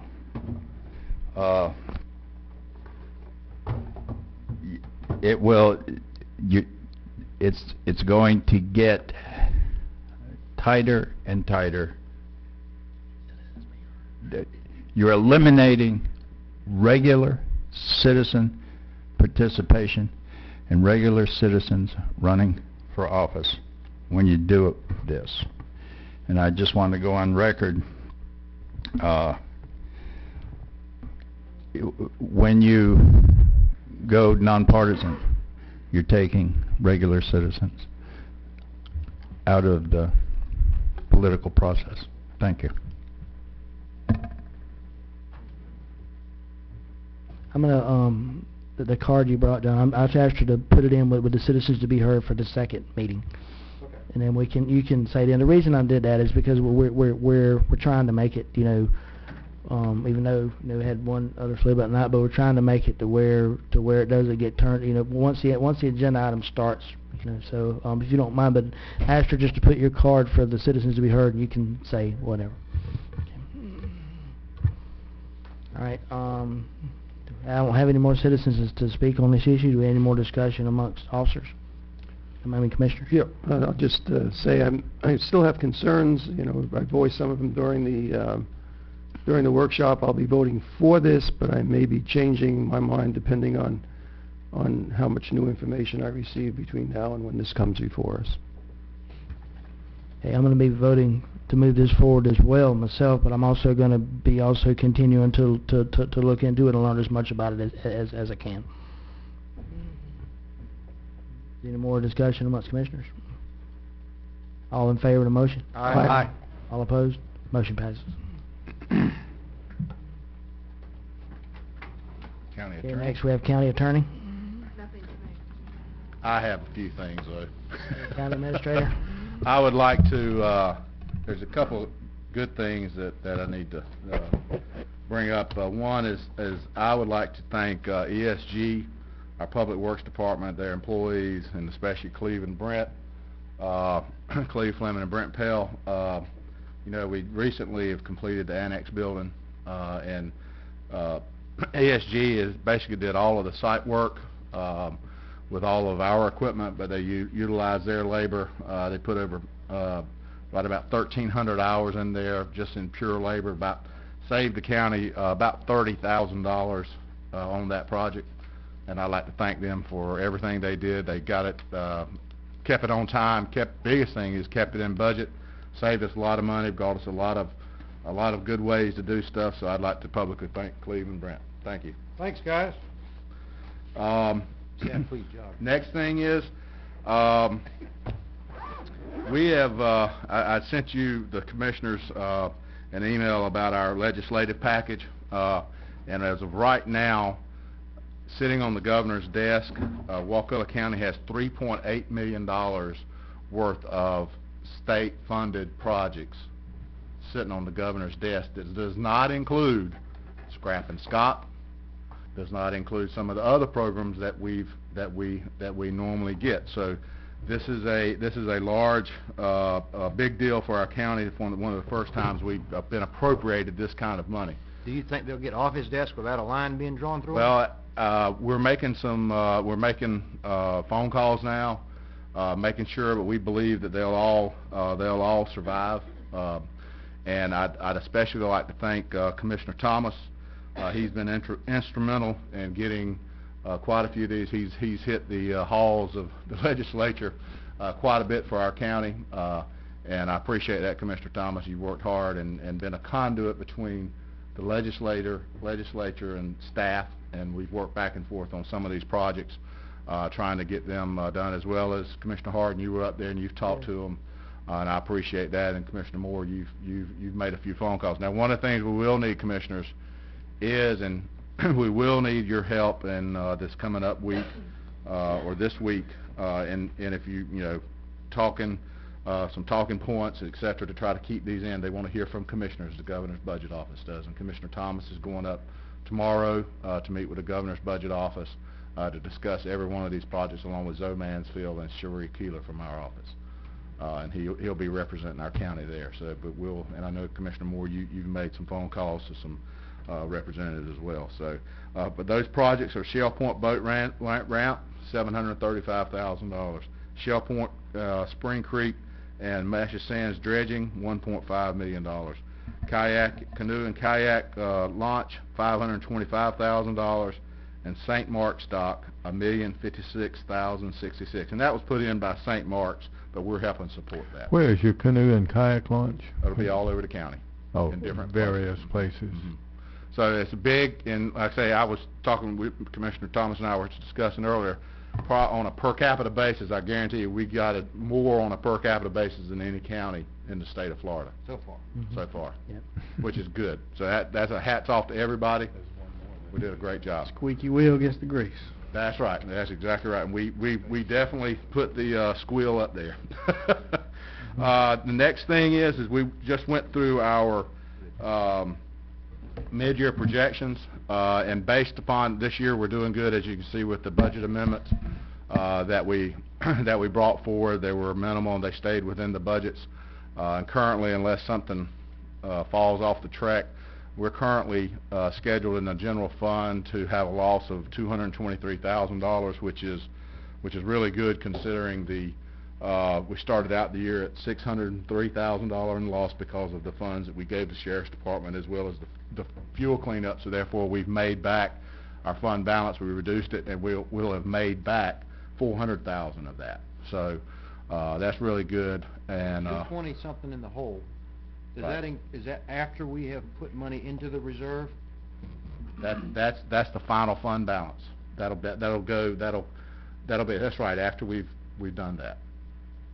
I think. Oh, repeat your question again. I'm confused. I just confused myself because I looked at this number. You said basically you're projecting the end of the year at a negative Right. 200. Greg, is that after setting money aside for the reserve or no? No. On day one, you That's spent right. $600,000, so fund balance went down $600,000. At year end, we'll have put back 400 of that. So that 600 was taken out for the cleanup? Cleanup and a couple other projects. So the roof on the sheriff's office Sheriff's roof. and So even with the issues at the jail bed revenue, is that the general fund only? This is just general just fund. the general Not fund. including the sheriff's department? This is just general fund. So we're on the way to be healed in the general fund, and all of our funds are doing okay. The fine and forfeiture fund will end the year. We'll start out with $1 million, end with $500,000. The building fund will be $614,000, or be $652,000. We started out at $600. MSBU will be It's at still building, I'm sorry, it's still building as much as we've tried to discount. Even after on Howard's suggestion, reduce the There's building permit a fees? possibility we'll come back with another reduction. I think we should if we're We got still to. building We've. money. hate I to know say that's a that. problem. We No, got I too much agree. money there. We can only use it in the building department. Yeah, we got too much money there. We're working on that. May I interrupt for 1 second, Mr. Chairman? You know, I've gotten some knowledge from the citizens of some of our fees and what we're making them go through. I think we really have to take a look at it. You know, I think there should always be a degree of reasonableness. It's not just the percentage across the board or how we're doing this. We Some made of those drastic things. steps to clean it up. We're not as nearly as cumbersome as we were, but we could always improve, so. Okay. And our road fund started out at 572, will be at 550. That's due to a heavy rainfall. Sewer fund 424, 401, and a solid waste fund with 531, 305 to 599.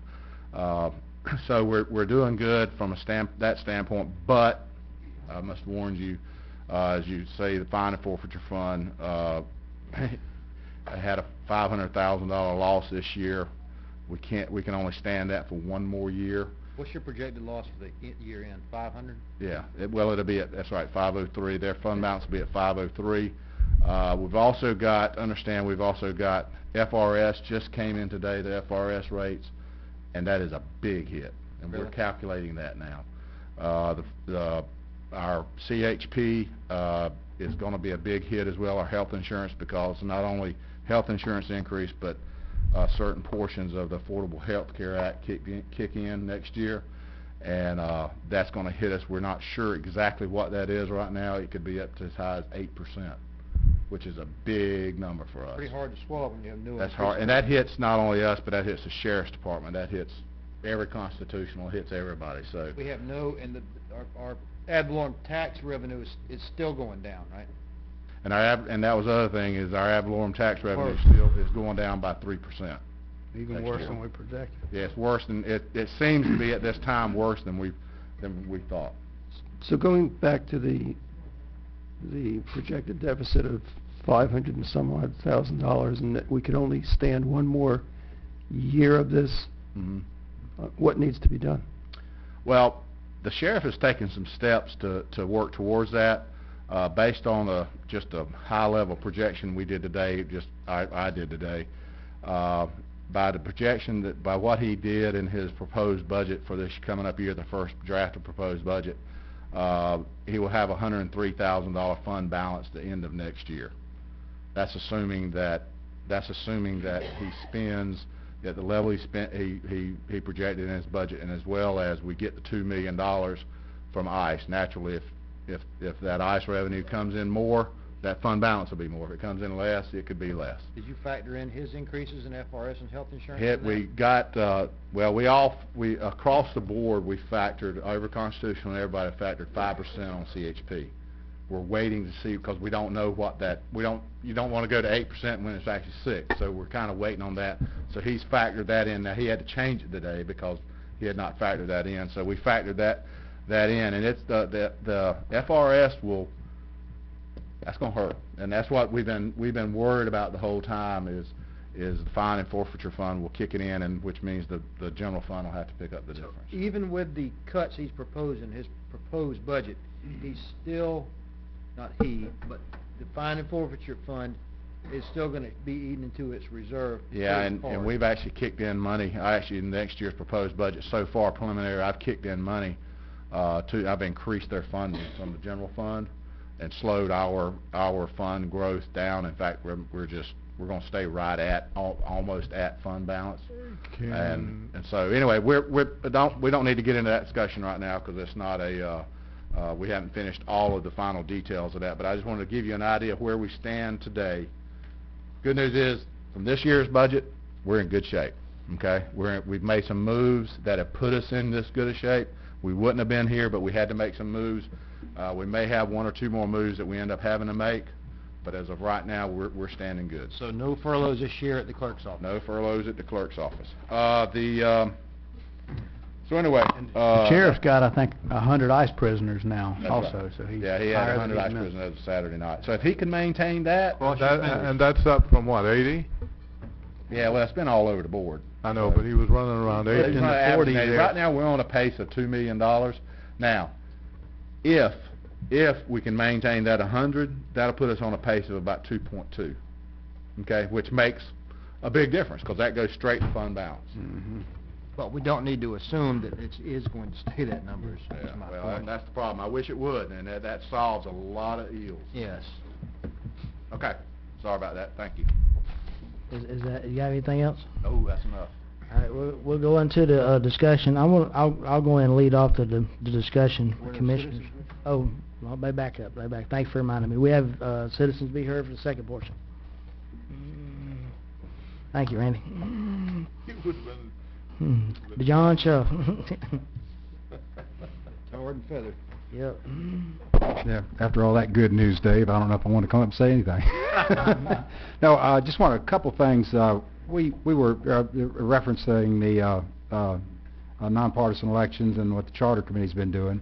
We did get a response from our attorneys here about a week or so ago, and it was a very convoluted response. It took several readings to go through it, but I do wish that our attorney would reference those documents that they printed up for us, that they researched for us, because there did seem to be some possibilities there to where we could have if we only had two people going to the primary, if there were only two people qualified for election, that they would go right to the general election.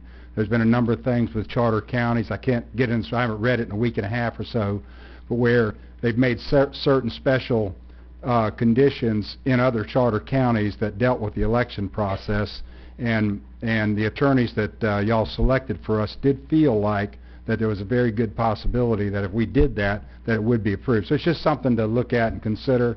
It doesn't, you know, on reading it myself, I didn't think it was a dead-end street the way it sounds like it was talked about at the workshop. It's just something that would be, you know, seem perfect to me if we could get those double elections all the way to the general election. Thank you. Next citizen is Ms. Lorraine Lambu.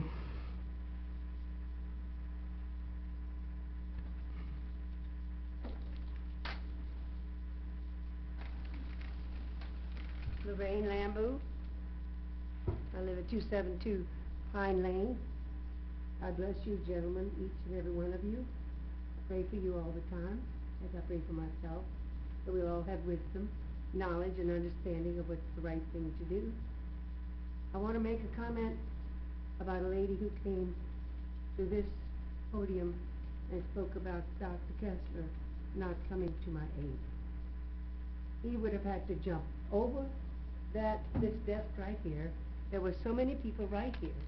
There were 4 or 5 people surrounding me and taking care of me, asking me questions, and tending to me. He would have had to knock them down so he could get to me. So he's not responsible. If he'd have been missed out right here, yes, he could have helped me. But he couldn't because too much going on. And besides that, the paramedics came right away.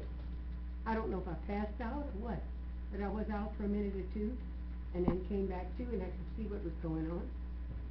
You know, you guys hadn't all got out your seats. So I just wanted to clear that up. Thank you, Dr. Kessler. I really appreciate you very much. Glad you're feeling better. Thank you.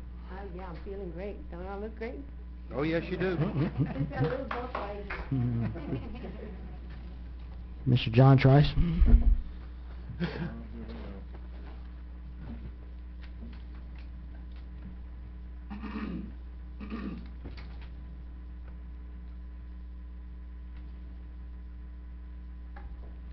I've stayed away from down here as long as I could stand it. I was watching it on TV tonight, and I just couldn't stand it no longer, about the wetland ordinance. Y'all all sat up there and talk and jabber, and some of you don't know crap about the wetland ordinance. Or the oysters. Some of you don't, never probably been on an oyster bar in your life. If you did, you probably walked on top of it. Don't know crap about oyster. I've been doing it for 60 years. I can remember when I was a little kid, I went with my daddy out on a big barge that worked for the state when Bobby Russ and Luther Tucker and them got money for an oyster project to plant oysters. So probably y'all don't even know them people. They were representatives and senators.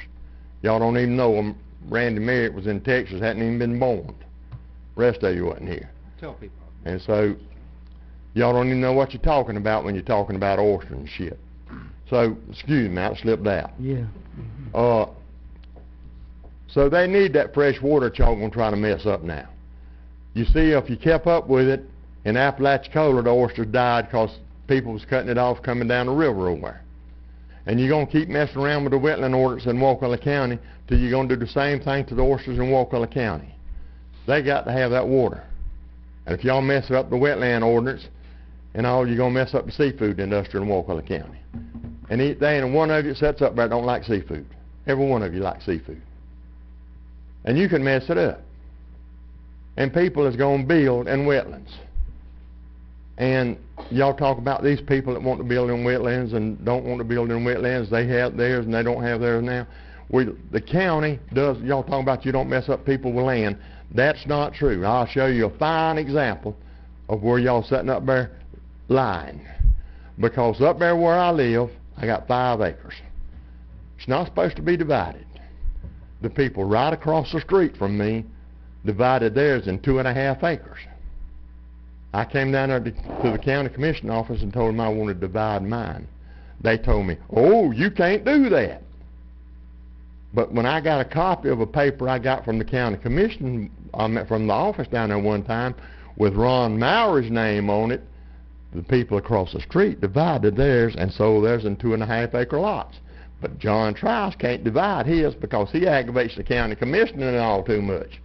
So he's different from everybody else. But then people across the land, all across the street from me, divided that in 2.5 acre plots and sold it. 2 different people. But not me. I'm sitting on my 5 acres and can't do nothing about it. But when old John got in trouble and needs some extra cash, he wanted to divide his. No, he can't do it. And it's just like right down there. I'll show you another example about oyster and stuff. I'm jumping back and forth here, but I ain't got but 3 minutes and I won't explain it to y'all. Down Massasoit Road, used to be some of the finest oyster bars in the country. Now you can't get a mess of oysters there. Thank you, Mr. Russell. Thank you. Next speaker is Chuck Hess.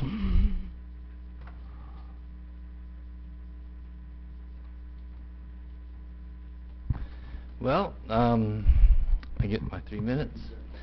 It seems that you disregarded, protection of our wetlands and the whole idea of buffers because you confusing wetlands with buffer protection. What the buffers do is they stop pollutants and everything from our daily activities, and we all generate them. And as long as you have some area between our activities and the water, you can protect the wetlands. And the idea is that that's important, has been well established in the scientific literature. Mr. Merritt comes up tonight with a reasonable proposal to save and protect our, for you to be fiscally responsible. And you just ignored it. His proposal, actually, I don't agree with you getting rid of the wetlands ordinance, and he thinks that you should get rid of the wetlands ordinance, but fiscally, his proposal was great. And you should have taken advantage of it. You can give a variance to the gentleman that are having problems right this minute. I don't have a problem with that. But don't set up the county to fail and not be able to do anything about it in the future. And that's exactly what you did tonight. Thank you. Next speaker is Mr. Vic Lambu.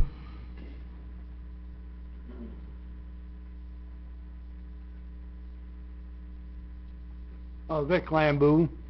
First, I want to, the person evidently had made the remarks about my wife not getting proper treatment, I assume is gone. But let me say, my wife got excellent treatment from everyone. And certainly her criticism of Dr. Kessler was way off base. Obviously, Dr. Kessler is a friend of mine. But everyone did excellent work. But let me go on further. Back on the wetlands. I'm very disappointed in what you all did, but there's certain facts you all throwing around. Some of you is, I'm a chairman, saying there's no grandfather clause in the wetland. That's wrong. There is a grandfather clause in it. That's definitely wrong. And you also said forestry, about forestry. Forestry, silviculture is exempted. Not only exempted by wetlands ordinance here, it's exempted by state law. We couldn't have it in there if we wanted to. So you were wrong on that. You all should look at the ordinance and know it before you start making these remarks about what it does and don't do. Sure, there is risk in anything you do. People are going to sue you at anything. But that's the type of society we live in. There is other risks too. Wetlands, yes. Flow waters, sea level is rising, coastline is moving in. That's all of these type of things you should be concerned about. But, and also, I was kind of disappointed, Randy, at you.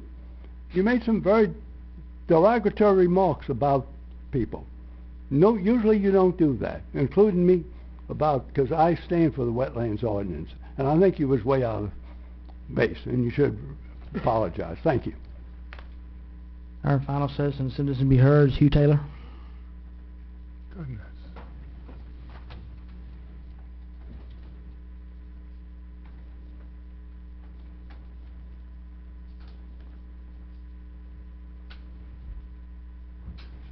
Thank you all. I'd like to amplify prior comments. And then I have another comment. The idea of the nonpartisan elections. Remember, term limits, great idea, right? What was the end result of term limits? Lobbyists and staff run the Florida legislature. What sounded like a good time, or a good thing, and then this is for people willing to consider. What sounded like a good idea did not work out. Consider this. You got 5 candidates. The parties are not excluded from contributing money to any candidate. So the parties contribute to 2 of 5 candidates. You got 3 regular citizens, and all the signs go up in the media and the full page ads and this and that and the other, and it's money. Please, it's money. Please reconsider. And term limits is a perfect example. Another thing, I believe the quote was hateful and divisive. I'm not sure. I'm going to check the tape. But, and I was going to come up here and congratulate you on your amendment. And then you made that comment. And I think you should apologize also, Randy. And here's another thing.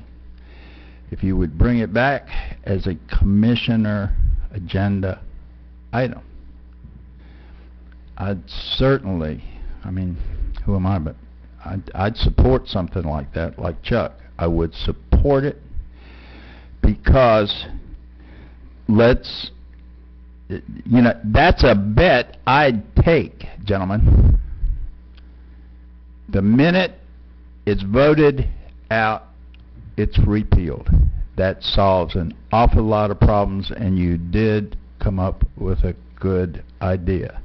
You also should apologize pat yourself on the back for the idea and apologize for the comment. Thank you all. I do have one more final citizen to speak, Mr. Carmen Sturcio.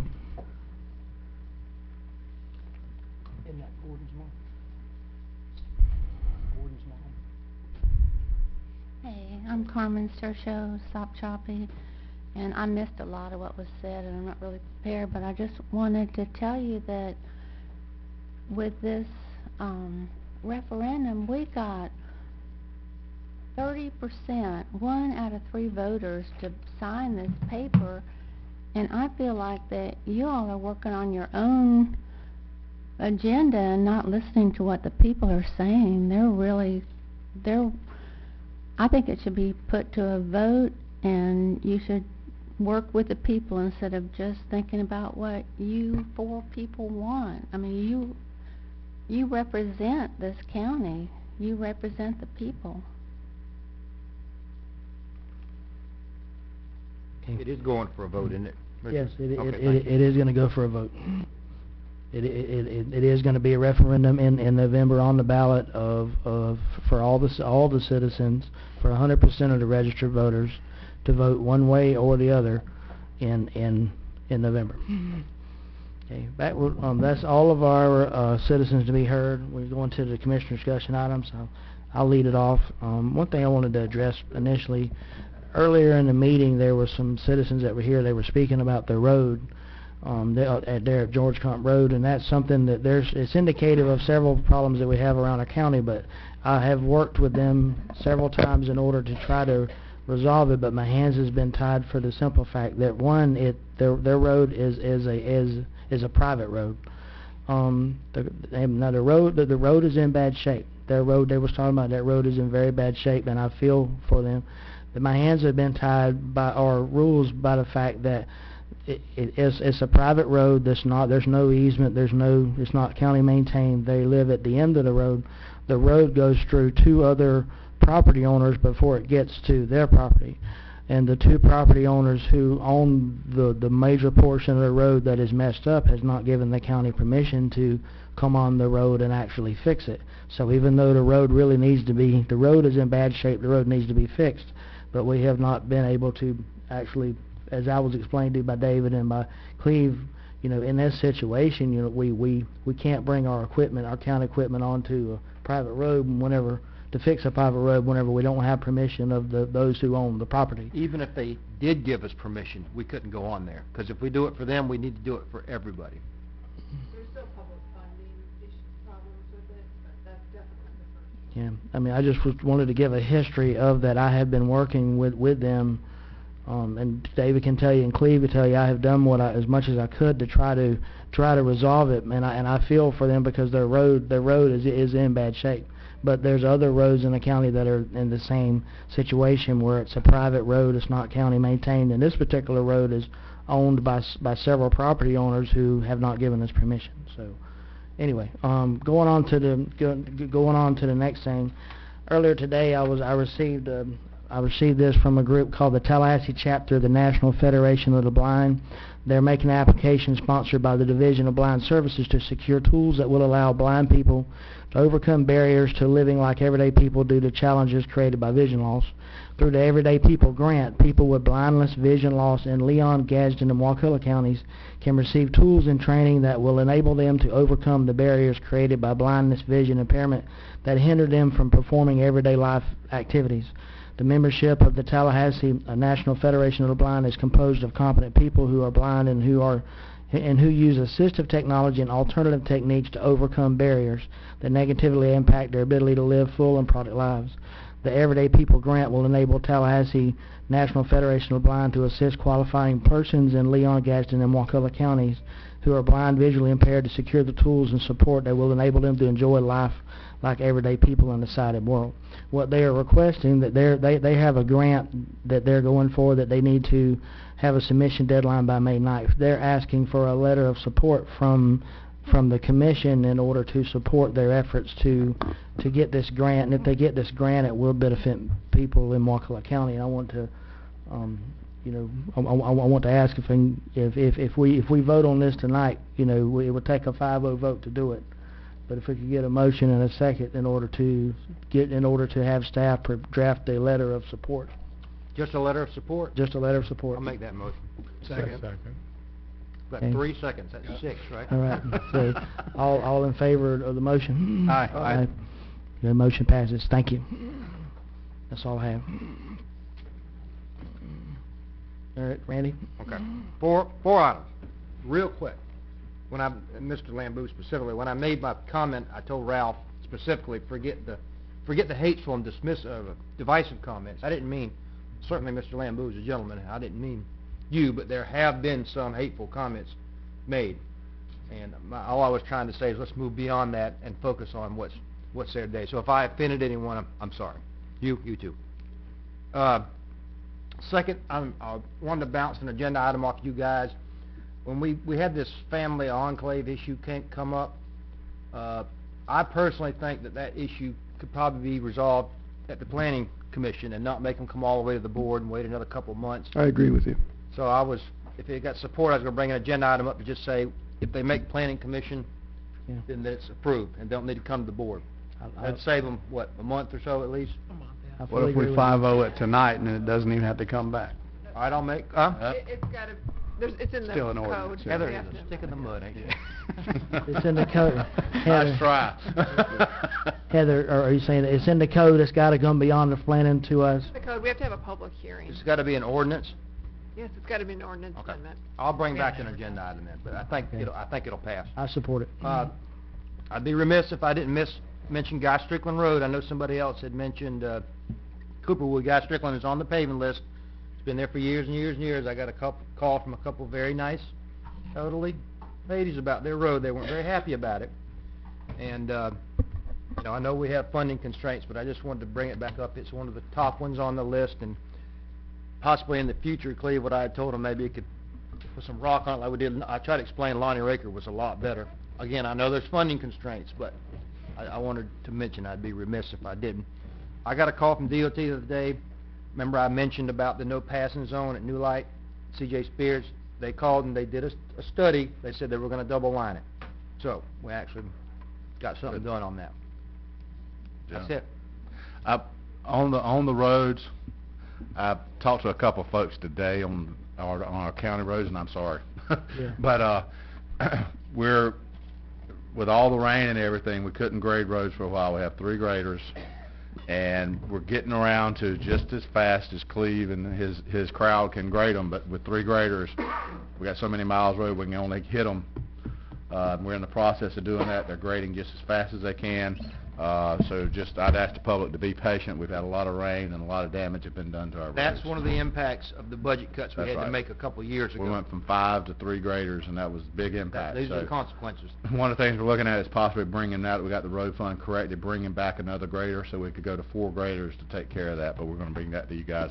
But also, I was remiss when we talked about the state legislative funding. Cherie Keeler was the primary person that on staff that pushed all this stuff, has kept up with it, has lobbied it, has used her influence to help us out. She's the big reason why we got what She was where giddy as we're a at. schoolgirl the other day when she She found out about it. she followed this thing at 11 o'clock, 12 o'clock at night. So I was extremely remiss, and I apologize. You're right. But she is. I appreciate her and appreciate everything she's done for our county. She's done a great job, and if she this year will have brought in $3 million to our county. So that's not a She was a bad good way investment, is what you're good saying. investment, Okay. exactly right. So I'm sorry. Okay, basically, the senior center had a fishing tournament, a kayak fishing tournament over the weekend, and there were 100 people from various states participated. This is the second year, and everybody had a good time, and everybody said they would be back. It was a great tournament. It's only the second year, but they've had 100 people on each year, so it will probably grow. David, on the airport gravel, are we buying a lot of that mix on the grind at the airport? And we bought quite a bit. Well, you need to buy quite a bit more because that stuff is cheap, and if we're not using that, we're going to have to pay $500 a load for something that's the same. And we just made a budget adjustment, and we can't buy too much more in our road fund. Well, you need to stockpile 4 or 5 years of that we've stuff. stockpiled a bunch. Find a way is what Jerry Yeah, said. we'll look. Find a way to save money because that's we have. That's a we've already good bought quite that's a good bit. investment. Make it enough. Well, what's the dollar value we bought so far? Huh? 25,000, and we stopped $25,000 worth of. Okay, Spent so far. that's about 50 loads. No, that's about 100 loads. Yeah, that's more than that. 250 loads. It's about $250 $200 a load. About $250 a load. 250 loads. I'm sorry. And you're That was paying $100 more a than load. $100 a load. $100 What we a think. load. Yeah, you got a good buy. If it's if you're paying $100, Got a better buy than you did. Yeah, if you're paying $100 a load, I'm paying $200 a load, $225. Right. So you need to really That's pile that very stuff in. expensive stuff on the open I market. don't know how you can get it for $100 a load. Do one more thing. Okay. But anyway, just a little bit about pollution and so forth. The St. Mark's National Wildlife Refuge is a filter for our coast.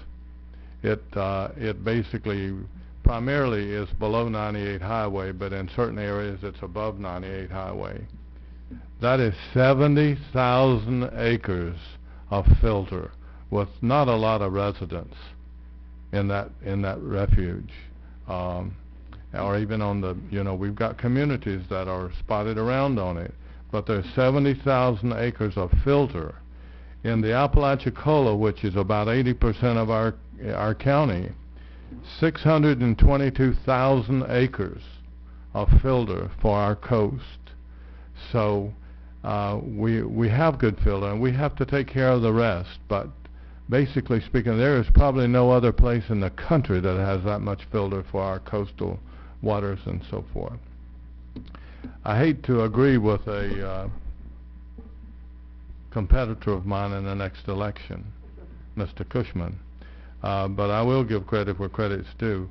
I ask each of these commissioners that in the event that we get any BP money, that a major part of that, or a big part of that money, goes into oyster reefs and oyster reefs, and artificial reefs, because just like the gentleman was here tonight, that was $360,000 most likely that came to our county. Our fishing industry, our oyster industry, the retail part of it, supports the county. It really does. Recreation is extremely important, but the fisheries and the oysters and so forth.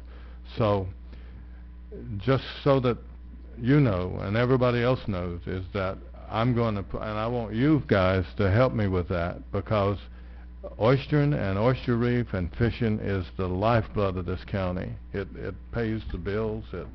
It does. And it's going to only get better, but we got to make sure that David doesn't channel any of that money off from BP, and he will certainly try to do that. Well, Jerry, I want to say that I'm the commission's representative on the Restore Act committee that is overseeing and planning the projects for that, and there has been several reef projects that have been presented that the Restore Act committee still has to look at. So it is being considered. Just keep a sharp eye on Mr. David, because he'll run away with your money. I think the fate of our oysters will be determined well before we ever get any money out of BP. No, I basically, with all due respect, I disagree with you. I don't think they're going to settle that thing in my lifetime. So you wouldn't want to bet on that, would you? You wouldn't want to bet on that. It may take a while. They're going to delay it as long as possible. At some point in time, I think 20 years will be. I think we ought to approach proportion that money as we can figure out the benefit that various parts of our county contribute to our county. And if we do that, then the fisheries and the oystering and so forth will get a huge part of that money. Is that it? Randy, you said you have one more time? I just realized that I'm causing myself a little extra grief here, so I'm going to make a motion to direct staff to bring back an agenda item to have family enclave agreements stop at the planning commission. Second. Okay, we have motion made and second. Why should I do it? I know it. Motion made and second. All in favor? Aye. Aye. All opposed? Motion passes. Okay. Well, I would like to talk about the leadership of this board and what our expectations are. And I'd like to start out by saying that my leadership style has always been to praise in public and to criticize in private, and to give people a chance to correct an action. And David, I'm gonna direct this at you, and I'm gonna start out first by saying that you're probably the best county administrator that we've had in years as far as having a handle on the budget, the finances, the 5-year plan, and I stand behind almost everything that you do, and I appreciate what you're doing. But I alluded to this a little bit earlier tonight. Last July, we voted 4-1 to direct you to bring back the ordinance. And I know it's controversial. I know we're all been getting beat up on all sides of it. But we're now 8 months later, and that hasn't happened. And in spite of all the good things you do, I think we could have moved that forward. And I challenge you that I don't think you have a single employee that works for you that you would allow to slide 8 months and not execute a lawful order that you gave them.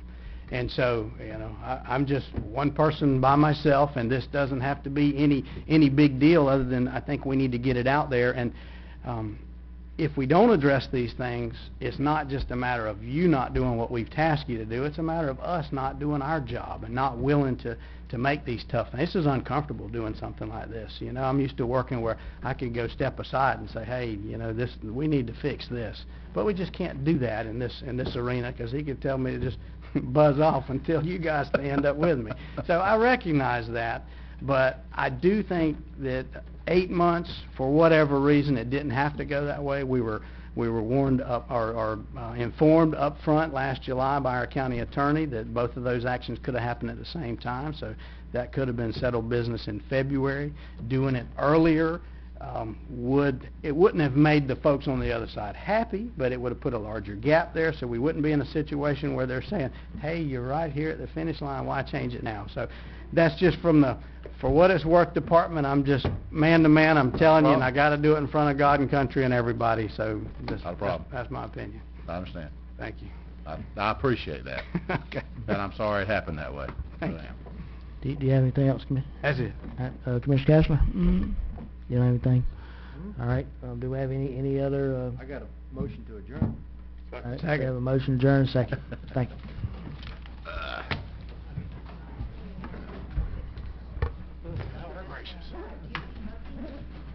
I wondered what you were waiting around for, now I know. Huh? Was it really? Congratulations. I've been Congratulations. Oh, Lord, Lord.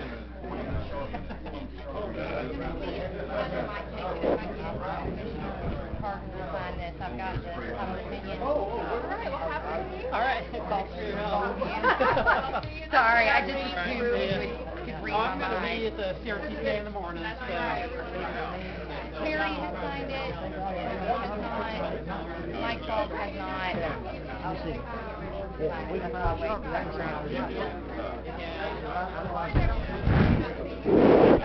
I'll call you when it's ready.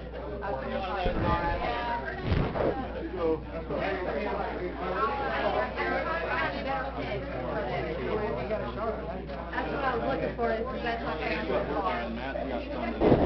I checked Randy, that is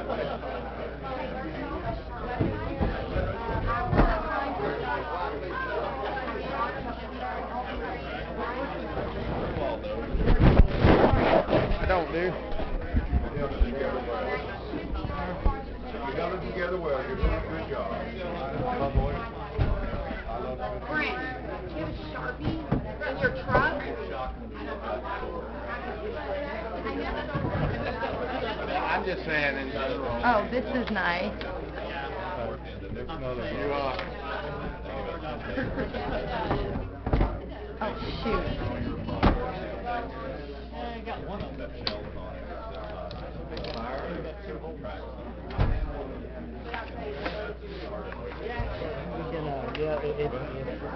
I can take one corner of that, I was going to say, maybe if we're, but that's kind of big. I know, that's the only needs to thing. be- I couldn't get my boat in there except high tide anyway, so.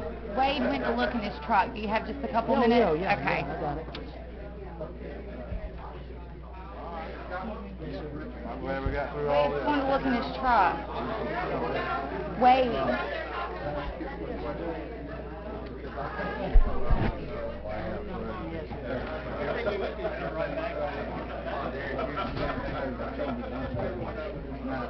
I